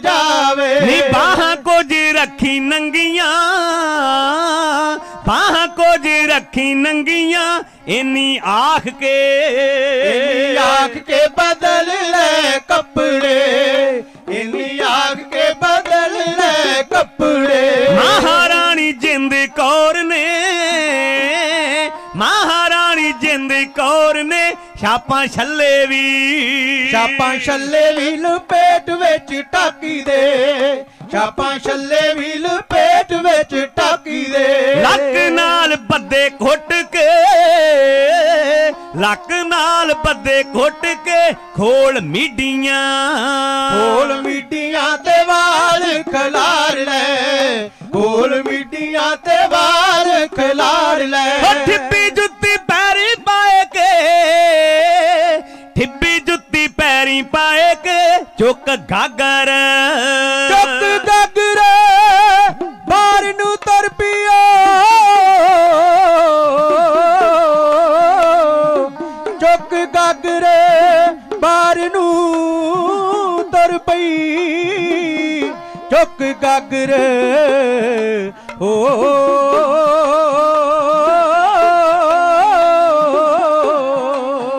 ਚੁੱਕ ਗਾਗਰ ਬਾਹਰ ਨੂੰ ਤੁਰ ਪਈ, ਚੁੱਕ ਗਾਗਰ ਬਾਹਰ ਨੂੰ ਤੁਰ ਪਈ। ਓਟ ਰੱਖ ਵੈਗਰੂ ਦੀ, ਓਟ ਰੱਖ ਵੈਗਰੂ ਦੀ ਜਦੋਂ ਪਹੁੰਚ ਗਈ, ਜਦੋਂ ਪਹੁੰਚ ਗਈ ਬੂਹੇ ਦੇ ਕੋਲੇ, ਜਦੋਂ ਪਹੁੰਚ ਗਈ ਬੂਹੇ ਦੇ ਕੋਲੇ। ਆਵਾਜ਼ ਮਾਰ ਪਹਿਰੇਦਾਰ ਨੇ, ਆਵਾਜ਼ ਮਾਰ ਪਹਿਰੇਦਾਰ ਨੇ, ਉਹ ਕਿਹਾ ਕੌਣ ਹੈ, ਕਿਹਾ ਕੌਣ ਹੈ ਠਹਿਰ ਗੱਲ ਸੁਣ ਜਾ, ਕਿਹਾ ਕੌਣ ਹੈ ਠਹਿਰ ਗੱਲ ਸੁਣ ਜਾ। ਨੀ ਐਸ ਵੇਲੇ ਕਿੱਥੇ ਚੱਲੀਏ, ਐਸ ਵੇਲੇ ਕਿੱਥੇ ਚੱਲੀਏ, ਅੱਗੋਂ ਜਿੰਦਾ ਨੇ, ਅੱਗੋਂ ਜਿੰਦਾ ਨੇ ਸੁਣਾਇਆ ਨਾਲ ਹੌਸਲੇ, ਅੱਗੋਂ ਜਿੰਦਾ ਨੇ ਸੁਣਾਇਆ ਨਾਲ ਹੌਸਲੇ। ਹੋ ਅੱਗੋਂ ਜਿੰਦਾ ਨੇ ਸੁਣਾਇਆ ਨਾਲ ਹੌਸਲੇ, ਅੱਗੋਂ ਜਿੰਦਾ ਨੇ ਸੁਣਾਇਆ ਨਾਲ ਹੌਸਲੇ। ਗੋਲੀ ਹਾਂ ਮੈਂ ਮਹਾਰਾਣੀ ਦੀ, ਗੋਲੀ ਹਾਂ ਮੈਂ ਮਹਾਰਾਣੀ ਦੀ, ਪਾਣੀ ਲੈਣ ਲਈ, ਪਾਣੀ ਲੈਣ ਲਈ ਮੈਂ ਰੋਜ਼ ਦਰਿਆ ਤੋਂ, ਪਾਣੀ ਲੈਣ ਲਈ ਮੈਂ ਰੋਜ਼ ਦਰਿਆ ਤੋਂ। ਲੰਘ ਕੇ ਤਾਂ ਇੱਥੋਂ ਜਾਨੀਆਂ,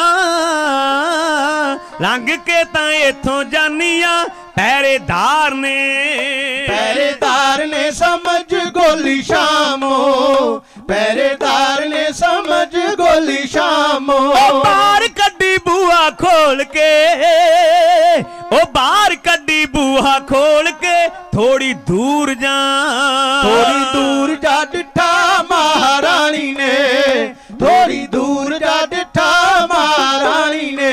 ਬਾਰੀ ਹੋ ਗਈ ਬੰਦ ਕਿਲੇ ਦੀ, ਬਾਰੀ ਹੋ ਗਈ ਬੰਦ ਕਿਲੇ ਦੀ, ਰੱਖ ਗਾਗਰ, ਰੱਖ ਗਾਗਰ ਕੰਢੇ ਦਰਿਆ ਦੇ, ਰੱਖ ਗਾਗਰ ਕੰਢੇ ਦਰਿਆ ਦੇ। ਉਹ ਲੀੜੇ ਨਾਲ ਲੱਕ ਬੰਨ ਕੇ, ਲੀੜੇ ਨਾਲ ਲੱਕ ਬੰਨ ਕੇ ਸਾਰੇ ਜ਼ੋਰ ਦੀ, ਸਾਰੇ ਜ਼ੋਰ ਦੀ ਭੱਜੀ ਵਿੱਚ ਰੇਤ ਦੇ, ਸਾਰੇ ਜ਼ੋਰ ਦੀ ਭੱਜੀ ਵਿੱਚ ਰੇਤ ਦੇ।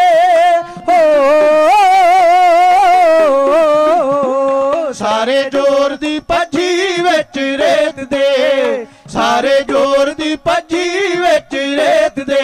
ਰਾਣੀ ਰਣਜੀਤ ਸਿੰਘ ਦੀ, ਰਾਣੀ ਰਣਜੀਤ ਸਿੰਘ ਦੀ ਕਦੇ ਡਿੱਗਦੀ, ਕਦੇ ਡਿੱਗਦੀ ਕਦੇ ਫੇਰ ਉੱਠਦੀ, ਕਦੇ ਡਿੱਗਦੀ ਕਦੇ ਫੇਰ ਉੱਠਦੀ। ਵੇਖੋ ਰੰਗ ਮਾਲਕ ਦੇ, ਵੇਖੋ ਰੰਗ ਮਾਲਕ ਦੇ, ਹਾਲ ਵੇਖ ਕੇ, ਹਾਲ ਵੇਖ ਕੇ ਜੰਗਲ ਦੇ ਰੁੱਖ ਵੀ, ਹਾਲ ਵੇਖ ਕੇ ਜੰਗਲ ਦੇ ਰੁੱਖ ਵੀ। ਪੰਛੀ ਸਾਰੇ ਤਾਈ ਮਾਰ ਕੇ, ਪੰਛੀ ਸਾਰੇ ਤਾਈ ਮਾਰ ਕੇ ਪਿੱਟ ਦੇ, ਪਿੱਟ ਦੇ, ਲਿਖੇ ਹੋਏ ਲੇਖ ਮੱਥੇ ਦੇ, ਨਹੀਂ ਓ ਮਿਟਦੇ, ਹੋ ਨਹੀਂ ਓ ਮਿਟਦੇ, ਹੋ ਨਹੀਂ ਓ ਮਿਟਦੇ।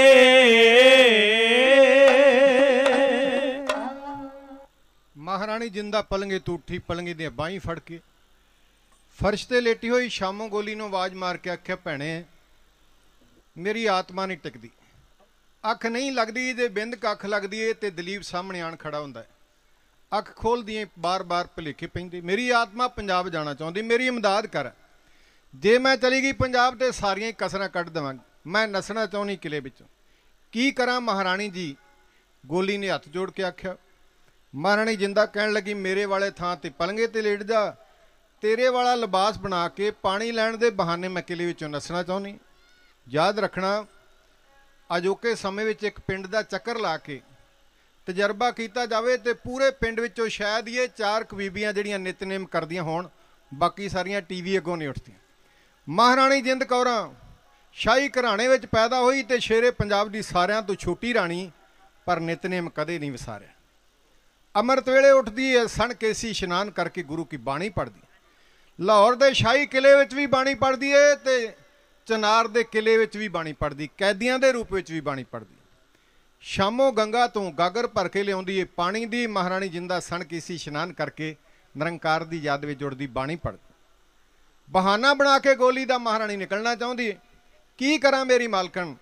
ਜਿੰਦਾ ਨੂੰ ਸ਼ਾਮੋਂ ਨੇ ਆਖਿਆ ਤੇ ਮਹਾਰਾਣੀ ਨੇ ਆਖਿਆ, ਆ ਲੈ ਚੂੜੀਆਂ ਤੇ ਬਾਹਾਂ ਵਿੱਚ ਪਾ ਲੈ, ਮੇਰੀ ਥਾਂ ਤੇ ਪਲੰਗੇ ਤੇ ਤੂੰ ਲੇਟ ਜਾ, ਬਾਕੀ ਸਾਰਾ ਬਦਨ ਕੱਜ ਕੇ ਰੱਖੀ, ਬਾਹਾਂ ਨੰਗੀਆਂ ਰੱਖੀ ਤਾਂ ਕਿ ਪਹਿਰੇਦਾਰ ਨੂੰ ਭੁਲੇਖਾ ਪੈ ਸਕੇ। ਮਹਾਰਾਣੀ ਆਰਾਮ ਫਰਮਾ ਰਹੀ ਹੈ ਤੇ ਸ਼ਾਮੋਂ ਗੋਲੀ ਪਾਣੀ ਲੈਣ ਵਾਸਤੇ ਗਈ।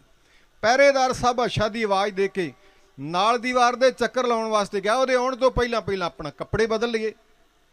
ਮਹਾਰਾਣੀ ਦੀ ਗੱਲ ਸੁਣ ਕੇ ਸ਼ਾਮੋਂ ਨੇ ਹਾਂ ਕੀਤੀ, ਲੈਂਪ ਚੁੱਕ ਕੇ ਪੜੇ ਕੀਤਾ। ਮਹਾਰਾਣੀ ਜਿੰਦਾ ਨੇ ਆਪਣੇ ਕੱਪੜੇ ਲਾ ਕੇ ਸ਼ਾਮੋਂ ਨੂੰ ਪਹਿਨਾ ਦਿੱਤੇ, ਸ਼ਾਮੋਂ ਵਾਲੇ ਮੈਲੇ ਦੇ ਕੱਪੜੇ ਆਪ ਪਾ ਲਏ ਮਹਾਰਾਣੀ ਜਿੰਦਾ ਨੇ।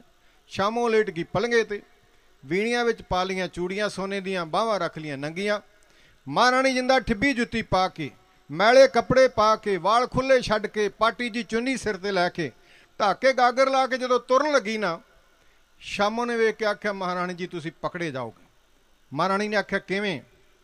ਸ਼ਾਮੋਂ ਨੇ ਆਖਿਆ, ਮੇਰੀ ਮਹਾਰਾਣੀ, ਮਾਪਿਆਂ ਦੇ ਘਰ ਮਾਂ ਦੀ ਕੁੱਖ ਤੋਂ ਬੱਚਾ ਜਨਮ ਲੈਂਦਾ ਹੈ, ਪਰ ਕਰਮ ਆਪੋ ਆਪਣੇ ਲੈ ਕੇ ਆਉਂਦਾ। ਇੱਕੇ ਪਿੰਡ ਵਿੱਚ ਆਪਾਂ ਪੈਦਾ ਹੋਈਆਂ ਕੁਝ ਦਿਨਾਂ ਦੇ ਵਕਫੇ ਤੋਂ ਬਾਅਦ, ਮੇਰੀ ਤਕਦੀਰ ਮੇਰੇ ਨਾਲ, ਤੁਹਾਡੀ ਤਕਦੀਰ ਤੁਹਾਡੇ ਨਾਲ। ਤੁਸੀਂ ਸਰਦਾਰਾਂ ਦੇ ਘਰ ਵਿੱਚ ਪੈਦਾ ਹੋਏ, ਮੈਂ ਗਰੀਬਾਂ ਦੇ ਘਰ ਵਿੱਚ ਪੈਦਾ ਹੋਏ। ਚਾੜ ਪਿੰਡ ਦੀਆਂ ਗਲੀਆਂ ਵਿੱਚ ਅਸੀਂ ਇਕੱਠਿਆਂ ਖੇਡ ਕੇ ਬਚਪਨ ਗੁਜ਼ਾਰਿਆ, ਜਵਾਨ ਹੋਏ, ਤੁਸੀਂ ਮਹਾਰਾਣੀ ਜੀ ਬਣ ਗਏ, ਮੈਂ ਤੁਹਾਡੀ ਨੌਕਰਾਣੀ ਬਣ ਗਈ, ਫਿਰ ਵੀ ਆਪਾਂ ਇਕੱਠੇ ਰਹੇ। ਹੁਣ ਮੁਸੀਬਤਾਂ ਦੀਆਂ ਘੜੀਆਂ ਵਿੱਚ ਤੁਸੀਂ ਕੈਦੀ ਹੋ ਤੇ ਮੈਂ ਤੁਹਾਡਾ ਸਾਥ ਦੇ ਰਹੀ ਹਾਂ। ਜਿੱਥੇ ਕੁਦਰਤ ਨੇ ਸਾਡਾ ਇੱਕ ਪਿੰਡ ਵਿੱਚ ਜਨਮ ਕੀਤਾ, ਜਿੱਥੇ ਅਸੀਂ ਬਚਪਨ ਤੇ ਜਵਾਨੀ ਇਕੱਠਿਆਂ ਗੁਜ਼ਾਰੀ ਮਹਾਰਾਣੀ ਜੀ, ਜਿੱਥੇ ਕੁਦਰਤ ਨੇ ਸਾਡਾ ਕੱਦ ਕਾਠ ਤੇ ਸਰੀਰਕ ਮੁਦਰਾਵਾਂ ਇੱਕੋ ਜਿਹੀਆਂ ਬਣਾਈਆਂ, ਥੋੜਾ ਜਿਹਾ ਇੱਕ ਹੋਰ ਫਰਕ ਰੱਖਿਆ, ਜਿੱਥੇ ਗਰੀਬੀ ਅਮੀਰੀ ਦਾ ਫਰਕ ਰੱਖਿਆ, ਜਿੱਥੇ ਸਾਡੀ ਤਕਦੀਰ ਵੱਖਰੀ ਵੱਖਰੀ ਲਿਖੀ, ਉੱਥੇ ਕੁਦਰਤ ਨੇ ਤੁਹਾਡਾ ਤੇ ਮੇਰੇ ਰੰਗ ਦਾ ਫਰਕ ਵੀ ਰੱਖਿਆ। ਮੇਰਾ ਰੰਗ ਸਾਂਵਲਾ ਹੈ ਤੇ ਤੁਹਾਡਾ ਰੰਗ ਸਾਫ਼ ਹੈ। ਪਹਿਰੇਦਾਰ ਮੈਨੂੰ ਰੋਜ਼ ਹੀ ਲੰਘਦੀ ਨੂੰ ਵੇਖਦਾ, ਉਹਨੇ ਤੁਹਾਨੂੰ ਰੰਗ ਤੋਂ ਪਛਾਣ ਲੈਣਾ। ਤੇ ਮਹਾਰਾਣੀ ਜਿੰਦਾ ਨੇ ਆਖਿਆ, ਸ਼ਾਮੋਂ ਮੈਂ ਸ਼ੇਰੇ ਪੰਜਾਬ ਦੇ ਬਹੁਤ ਨੇੜੇ ਰਹੀ ਹਾਂ, ਇਸ ਕਰਕੇ ਮੈਂ ਰੰਗ ਤੋਂ ਨਹੀਂ ਪਛਾਣੀ ਜਾਂਦੀ, ਮੈਂ ਜਾਣਦੀ ਹਾਂ ਰਾਜਨੀਤੀ ਕੀ ਹੁੰਦੀ। ਕੀ ਕਰੋਗੇ। ਬਲਦੇ ਹੋਏ ਲੈਂਪ ਤੇ ਮਹਾਰਾਣੀ ਜਿੰਦਾ ਨੇ ਦੋਵੇਂ ਹੱਥ ਕੀਤੇ, ਉਹਦੇ ਲਾਟ ਦੀ ਕਾਲਖ ਮਹਾਰਾਣੀ ਜਿੰਦਾ ਦੇ ਹੱਥਾਂ ਤੇ ਪਈ। ਮਹਾਰਾਣੀ ਜਿੰਦਾ ਨੇ ਉਹ ਕਾਲਖ ਆਪਣੀਆਂ ਬਾਹਾਂ ਤੇ ਵੀ ਮਲੀ ਤੇ ਆਪਣੇ ਚਿਹਰਿਆਂ ਦੇ ਮਲ ਕੇ ਰੰਗ ਸਾਂਵਲਾ ਕਰਕੇ ਆਖਿਆ, ਦੱਸ ਸ਼ਾਮੋਂ ਹੁਣ ਮੈਨੂੰ ਪਹਿਰੇਦਾਰ ਪਛਾਣੇਗਾ ਕਿ ਨਹੀਂ ਪਛਾਣੇਗਾ। ਸ਼ਾਮੋਂ ਨੇ ਆਖਿਆ, ਮਹਾਰਾਣੀ ਜੀ ਹੁਣ ਤਾਂ ਕਦੇ ਵੀ ਨਹੀਂ ਪਛਾਣੇਗਾ।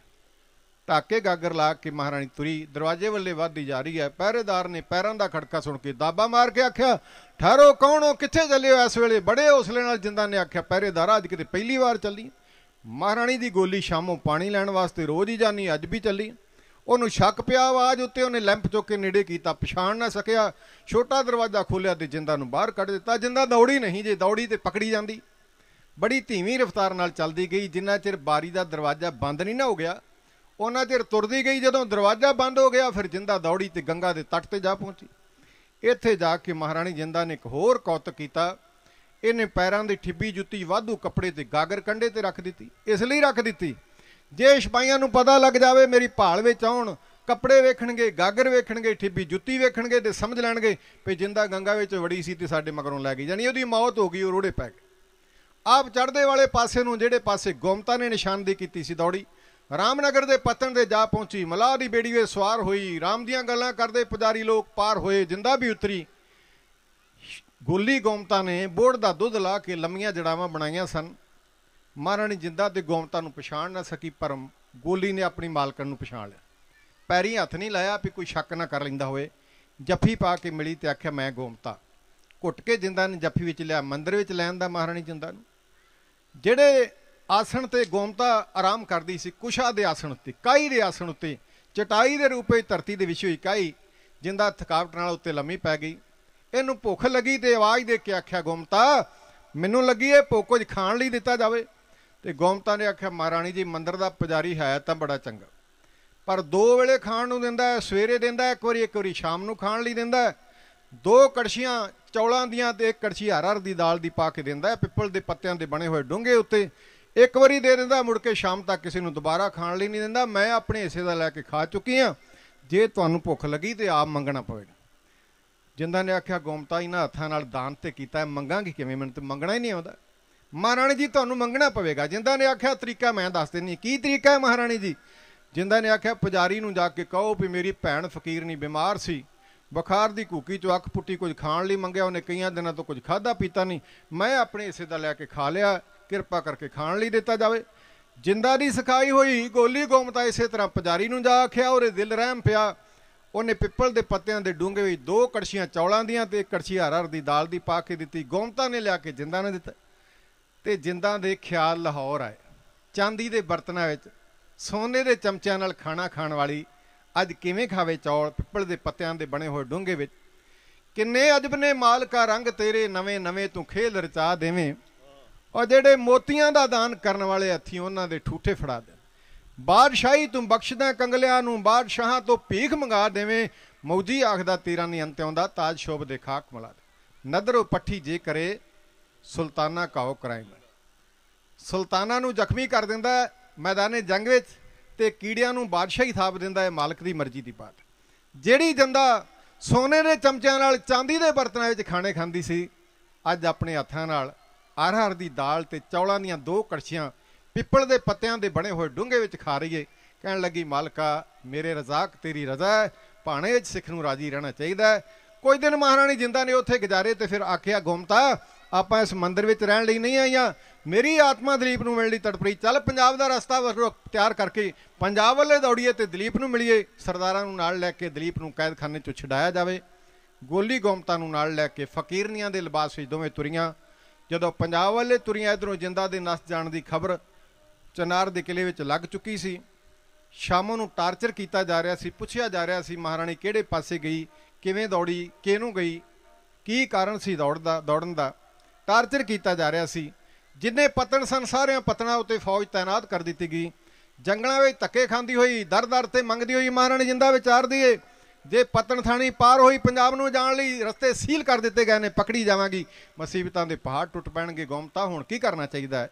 ਵਿਚਾਰ ਆਈ ਸ਼ੇਰੇ ਪੰਜਾਬ ਮਹਾਰਾਜਾ ਰਣਜੀਤ ਸਿੰਘ ਦਾ ਬੜਾ ਪਿਆਰਾ ਮਿੱਤਰ ਹੈ, ਨੇਪਾਲ ਦਾ ਬਾਦਸ਼ਾਹ ਰਾਣਾ ਜੰਗ ਬਹਾਦਰ, ਉਹਦੇ ਕੋਲੇ ਜਾ ਕੇ ਪਨਾਹ ਲੈਣੀ ਚਾਹੀਦੀ। ਕਾਠਮੰਡੂ ਦੇ ਇਲਾਕੇ ਵਿੱਚ ਸ਼ਿਕਾਰ ਖੇਡਦੇ ਦੀ ਖਬਰ ਮਿਲ ਗਈ। ਜਾ ਪਹੁੰਚੀ ਮਹਾਰਾਣੀ ਜਿੰਦਾ ਫਕੀਰਾਂ ਦੇ ਹਾਲਾਤ ਵਿੱਚ। ਬਾਦਸ਼ਾਹ ਨੇਪਾਲ ਦਾ ਰਾਣਾ ਜੰਗ ਬਹਾਦਰ ਤਖਤ ਤੇ ਬੈਠਾ ਹੈ। ਝੋਲੀ ਦੀ ਚੁੰਨੀ ਫੈਲਾ ਕੇ ਮਹਾਰਾਣੀ ਜਿੰਦਾ ਫਕੀਰਾਂ ਦੇ ਹਾਲਾਤ ਵਿੱਚ ਰਾਣੇ ਦੇ ਅੱਗੇ ਤਰਲੇ ਕਰਦੀ ਕੀ ਆਖ ਰਹੀ ਹੈ? ਢਾਡੀ ਕਲਾ ਦੇ ਪੈਗੰਬਰ ਗੁਰਪ੍ਰਵਾਸੀ ਗਿਆਨੀ ਸੋਹਣ ਸਿੰਘ ਜੀ ਸੀਤਲ, ਉਹਨਾਂ ਨੇ ਆਪਣੀ ਮੁਬਾਰਕ ਕਲਮ ਨਾਲ ਕੁਝ ਲਾਈਨਾਂ ਲਿਖੀਆਂ, ਪੂਰਨ ਦੀ ਚਾਲ ਵਿੱਚ ਤੁਹਾਡੀ ਸੇਵਾ ਚਰਜ ਕੀਤੀਆਂ ਜਾ ਰਹੀਆਂ ਨੇ। ਸਰਵਣ ਕਰਨਾ ਜੀ। ਜਿਵੇਂ ਰਾਜੇ ਸਲਵਾਨ ਦੇ ਦਰਬਾਰ ਵਿੱਚ ਇਛਰਾਂ ਤਰਲੇ ਲੈਂਦੀ ਹੈ ਨਾ, ਨਿਰਦੋਸ਼ ਹੈ ਪੂਰਨ, ਔਰਤ ਦੇ ਆਖੇ ਲਾ ਕੇ ਜਵਾਨ ਪੁੱਤਰ ਨੂੰ ਕਤਲ ਨਾ ਕਰ ਬਾਦਸ਼ਾਹ। ਇਸੇ ਤਰ੍ਹਾਂ ਮਹਾਰਾਣੀ ਜਿੰਦ ਕੌਰਾਂ ਰਾਣਾ ਜੰਗ ਬਹਾਦਰ ਦੇ ਦਰਬਾਰ ਵਿੱਚ ਖਲੋ ਕੇ ਰੋਟੀ ਦੀ ਭੀਖ ਮੰਗਦੀ। ਕੀ ਆਖਦੀ ਹੈ? ਸੀਤਲ ਜੀ ਦੇ ਬੋਲ ਇਉਂ ਅਰਜ਼ ਕੀਤੇ ਜਾ।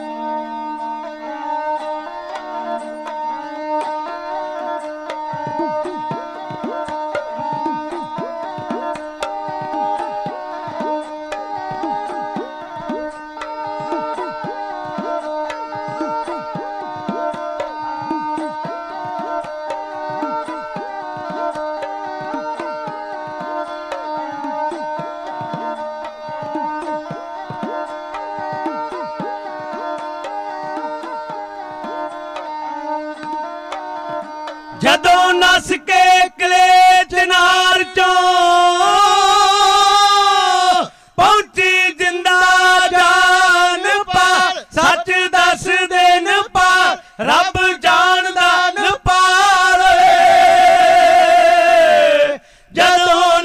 के किले चिनार चो ओ दर्दा वालियो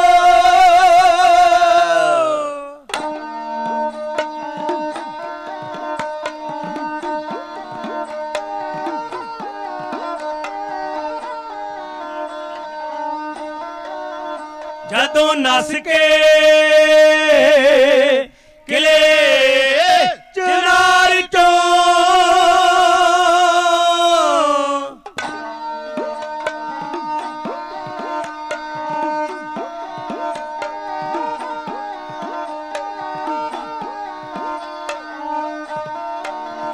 पहुंची जिंदा जान पार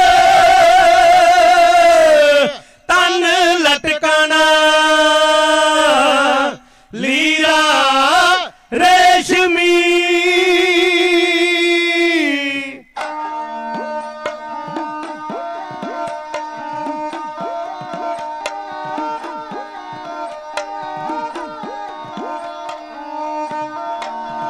तन लटकाना लीरा रेशमी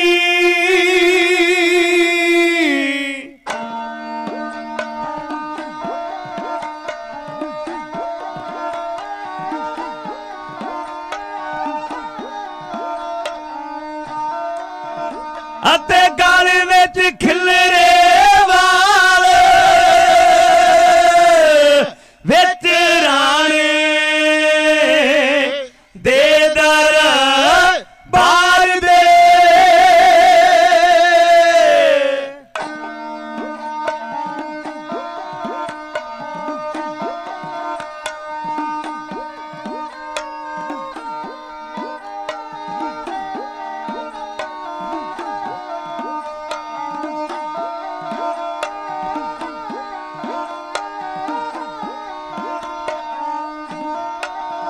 विच राणे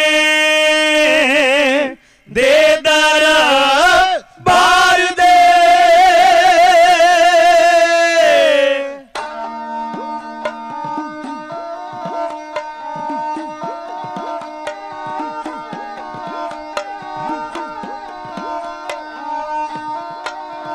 चोली अड के करे सवाल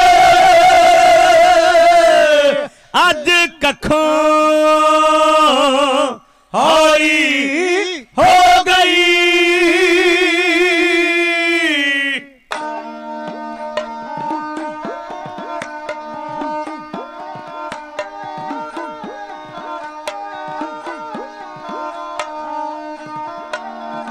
अज कखों हौली हो गई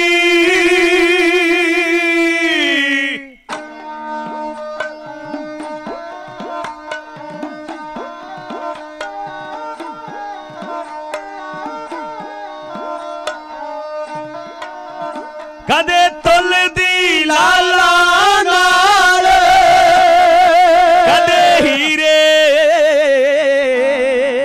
कर दी दान सा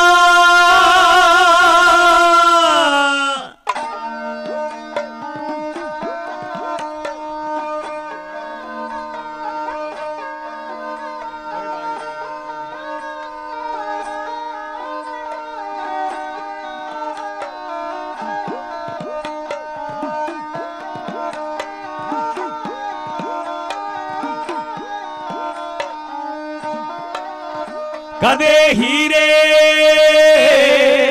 कर दी दान सा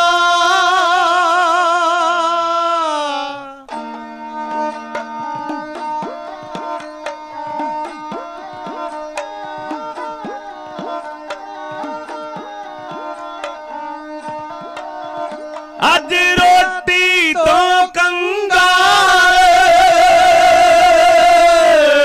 वे मैं रानी उस राणा जीत दी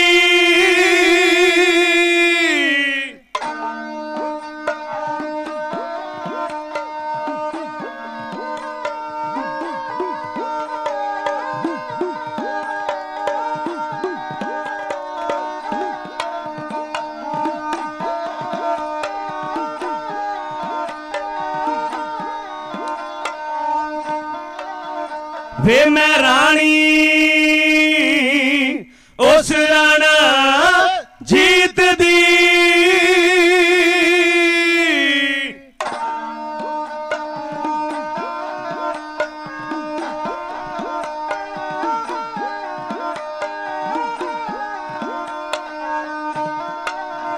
ਜਿਹਦੀ ਇੰਦਰ ਨਾ ਚੱਲਦਾ ਚਾਲ ਜਿਹਦੀ ਭਬਕਾ ਡਰਾਵੇ ਅੰਬਰਾ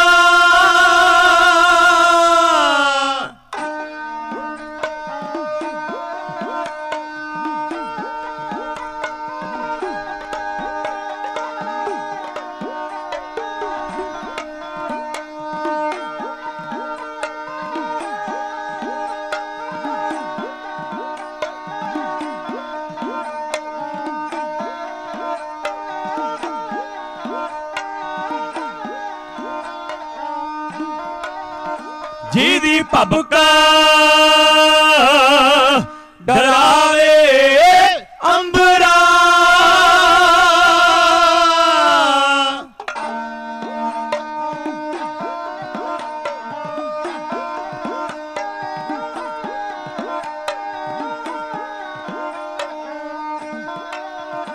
ਅਤੇ ਪ੍ਰਿਥਵੀ ਆਉਣ ਭੁਚਾਲ ਫਿਰਾਂ ਰੋਟੀ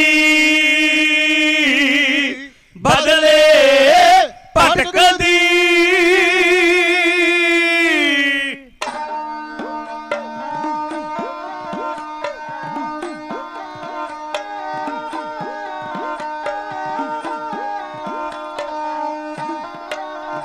ਫਿਰਾਂ ਰੋਟੀ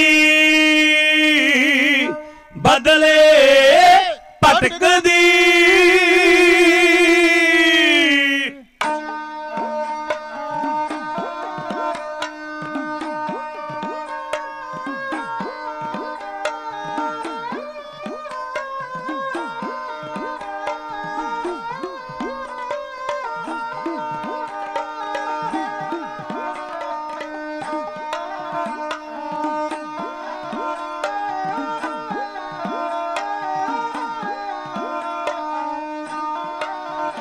ਫਿਰਾਂ ਰੋਟੀ ਬਦਲੇ ਭਟਕਦੀ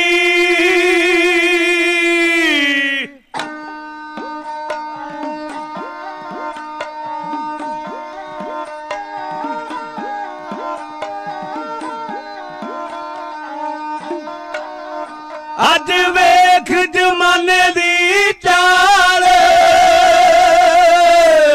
ਮੈਨੂੰ ਕਹਿਣਗੇ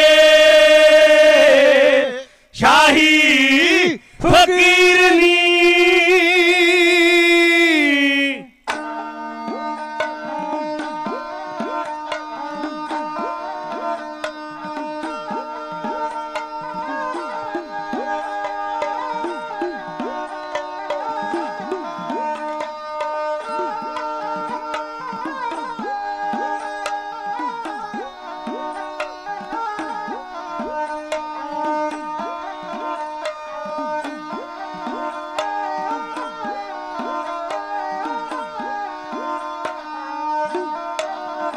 ਮੈਨੂੰ ਕਹਿਣਗੇ ਸ਼ਾਹੀ ਫਕੀਰਨੀ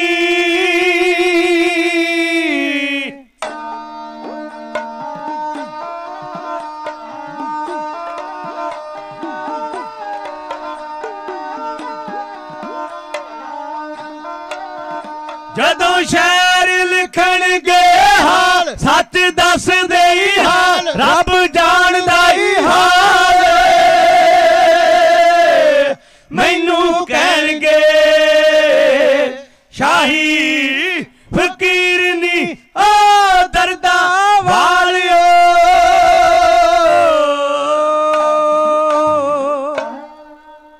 ਫਕੀਰਾਂ ਦੇ ਹਾਲਾਤ ਮਹਾਰਾਣੀ ਜਿੰਦ ਕੌਰਾਂ ਨੇਪਾਲ ਦੇ ਬਾਦਸ਼ਾਹ ਰਾਣਾ ਜੰਗ ਬਹਾਦਰ ਦੇ ਦਰਬਾਰ ਵਿੱਚ ਹਾਜ਼ਰ ਝੋਲੀ ਫਲਾਈ ਤੇ ਰਾਣੇ ਦਾ ਹੱਥ ਆਪਣੀ पोशाक की जेब विच गया, उन्हें अपने देश की करंसी कढ़ के जिंदा की तली ते रखनी चाहिए, लैण तो इनकार कर दिता।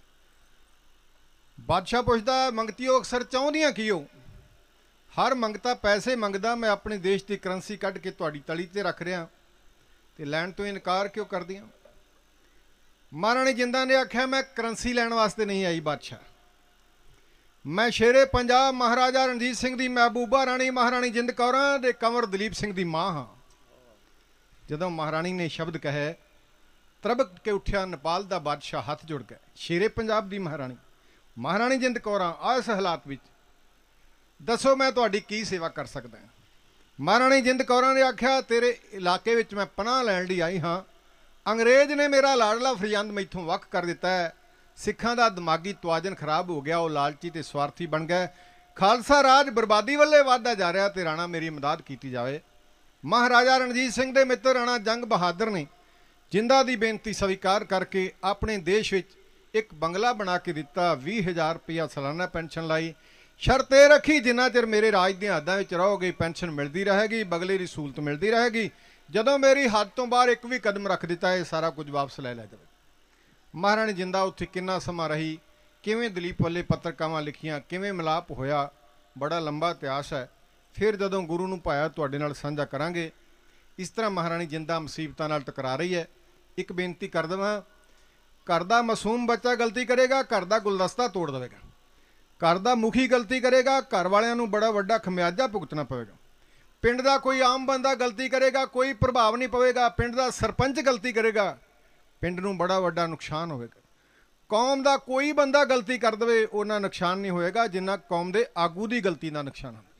महाराजा रणजीत सिंह जिथे चंगे शासक सन, जिथे प्रजा पालक सन, उत्थे महाराजा जी ने एक महान गलती की, डोगरियां नूं नेड़े लाया और उचियां उपाधियां दे के नवाजा। जे महाराजा जी ये गलती ना करदे ना खालसा राज आंदा, ना शेरे पंजाब दे परिवार नूं दर बदर ठोकरां खाणियां पैंदियां। सत्कार जो खालसा जी समझ के चलण दा वेला है।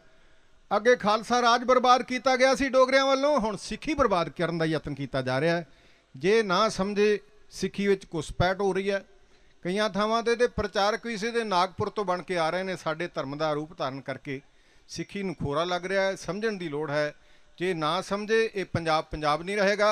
पंजाब की जवानी बर्बादी वाले धकेली जा रही है। असीं लड़ाइयां झगड़े छड्ड के गुरु दे सिੱਖ होण दा माण पाईए, गुरु ग्रंथ साहिब महाराज के चरणों में झुकीए। जिथे किसी सिੱਖ का मुड़का डोलदा नज़र आउंदा, खून का कतरा कतरा वहा दिओ, तां कौम प्रफुल्लित रहेगी। आप जी के चरणों में गुजारिश है। इतिहास की कदर विच गुरु की संगत वालों बहुत सारा प्यार भेजा गया। सारिਆਂ ਦੀ दीर्घ आजू तंदुरुस्ती ਲਈ गुरु के चरणों में अरदास बेनती करते हैं जी। मालूवाल वाले महापुरुष बाबा रजिंदरपाल सिंह जी इन्हां दे नगर विच इन्हां दी आग्या पा के दीवान करन लई गए। बड़ा वड्डा माण दिता, स्टेज उत्ते भी माण दिता ते थल्ले उतरियां भी माण दिता। प्यार वाले ने इतिहास की कदरदानी करते हैं, आए ने सतगुरु के पावन दरबार में बाबा जी के शहीदी समागम में समर्पित हाजरी भरन लई बहुत सारा प्यार हाजिर कर गए हैं। दीर्घ आजू ते चढ़दी कला लई गुरु के चरणों में अरदास बेनती करते हैं। हाँ जी, सरदार बलवीर सिंह जी डॉक्टर साहब के सत्कारयोग पिता जी जिन्हां दी आग्या पा के तुहाडी सेवा विच हाजिर होए हैं, बहुत सारा प्यार भेज रहे हैं। महाराज किरपा करन, जो कोई डॉक्टर साहब ते उन्हां दा परिवार कर रहा है, जो सरदार बलवीर सिंह कर रहा है, हर बंदा नहीं कर सकता। बाबा जी की याद में जुड़ना, खंड पाठ साहब रखाने, दीवान लाने, संगत नूं सदना, लंगर पानी करना हर बंदे दे वास की बात नहीं। जिहदे भागां विच सेवा लिखी होए उहदे कोई सतगुरु कराउंदा है। महाराज किरपा करन, उन्हां नूं चढ़दी कला दी दात। बाबा दीप सिंह साहब जी के नाम से बहुत सारा प्यार हाजिर है जी। बाबा बीर सिंह साहब जी ते बाबा दयाल सिंह साहब जी के नाम से बहुत सारा प्यार हाजिर है। सत्कारयोग बाबा बाज सिंह साहब जी, बाबा बीर सिंह जी की बंस विचों मैं पहला भी जिक्र कर चुका है। जिहड़ा रब दा प्यारा किते पैदा हो जाता वो कोली सत्कारयोग हो जाती है। उन्हां दी बंस विचों ने असीसां भेज रहे हैं। महाराज दीर्घ आजू बख्शन, गुरु के पावन चरणों में अरदास बेनती। जथेदार गुरमुख सिंह जी उन्होंने साथ है, बहुत सारा प्यार हाजिर कर रहे हैं। महाराज चढ़दी कला की दात बख्श। बलदेव सिंह जी 100 रुपया हाजिर कर रहे हैं। बलवीर सिंह जी होरां वालों होर प्यार हाजिर है। कार सिंह जी 100 रुपया हाजिर कर रहे हैं। बच्चे की नौकरी वास्ते बाबा जी के शहीदी दिहाड़े में समर्पित गुरु साहब के पावन चरणों में भैन जी अरदास कराउंदे ने। महाराज किरपा कर नौकरी की दात बख्श। सुखबीर सिंह जी 100 रुपया हाजिर कर रहे हैं। महाराज जी नामदान चढ़दी कला की दात बख्शन जी। इतिहास कहिंदे कई गलतियां करके होवांगे, हो ही जांदियां बंदे कोलों। दर्जी भावें जिन्ना मर्जी सियाणा होए, कटाई करदियां किते ना किते कैंची टुक ला ही जांदी। बुलारे कोलों बोलदियां बोलदियां किते ना किते लफ्जो कलफजी हो जाती है। गुरु की संगत की महानता है, ये बख्श देंदी है ते चढ़दी कला लई अगे तो अरदास करदी है। ਆਪ ਸਾਰਿਆਂ ਦੀ ਚੜ੍ਹਦੀ ਕਲਾ ਲਈ ਅਸੀਂ ਅਰਦਾਸ ਕਰਦੇ, ਤੁਸੀਂ ਸਾਡੀ ਚੜ੍ਹਦੀ ਕਲਾ ਲਈ ਅਰਦਾਸ ਕਰੋ। ਮਹਾਰਾਜ ਕਿਰਪਾ ਕਰਨ, ਆਪ ਸਾਰਿਆਂ ਨੂੰ ਇਨਾਮਦਾਨ ਗੁਰਸਿੱਖੀ ਜੀਵਨ ਤੇ ਚੜ੍ਹਦੀ ਕਲਾ ਦੀ ਦਾਤ ਬਖਸ਼ਣ। ਸਰਦਾਰ ਬਲਵੀਰ ਸਿੰਘ ਤੇ ਸਾਰੇ ਪਰਿਵਾਰ ਦਾ ਬਹੁਤ ਬਹੁਤ ਧੰਨਵਾਦ, ਜਿਨ੍ਹਾਂ ਨੇ ਬਾਬਾ ਜੀ ਦੀ ਯਾਦ ਵਿੱਚ ਜੋੜ ਮੇਲਾ ਲਾਉਣ ਦਾ ਯਤਨ ਕੀਤਾ ਹੈ।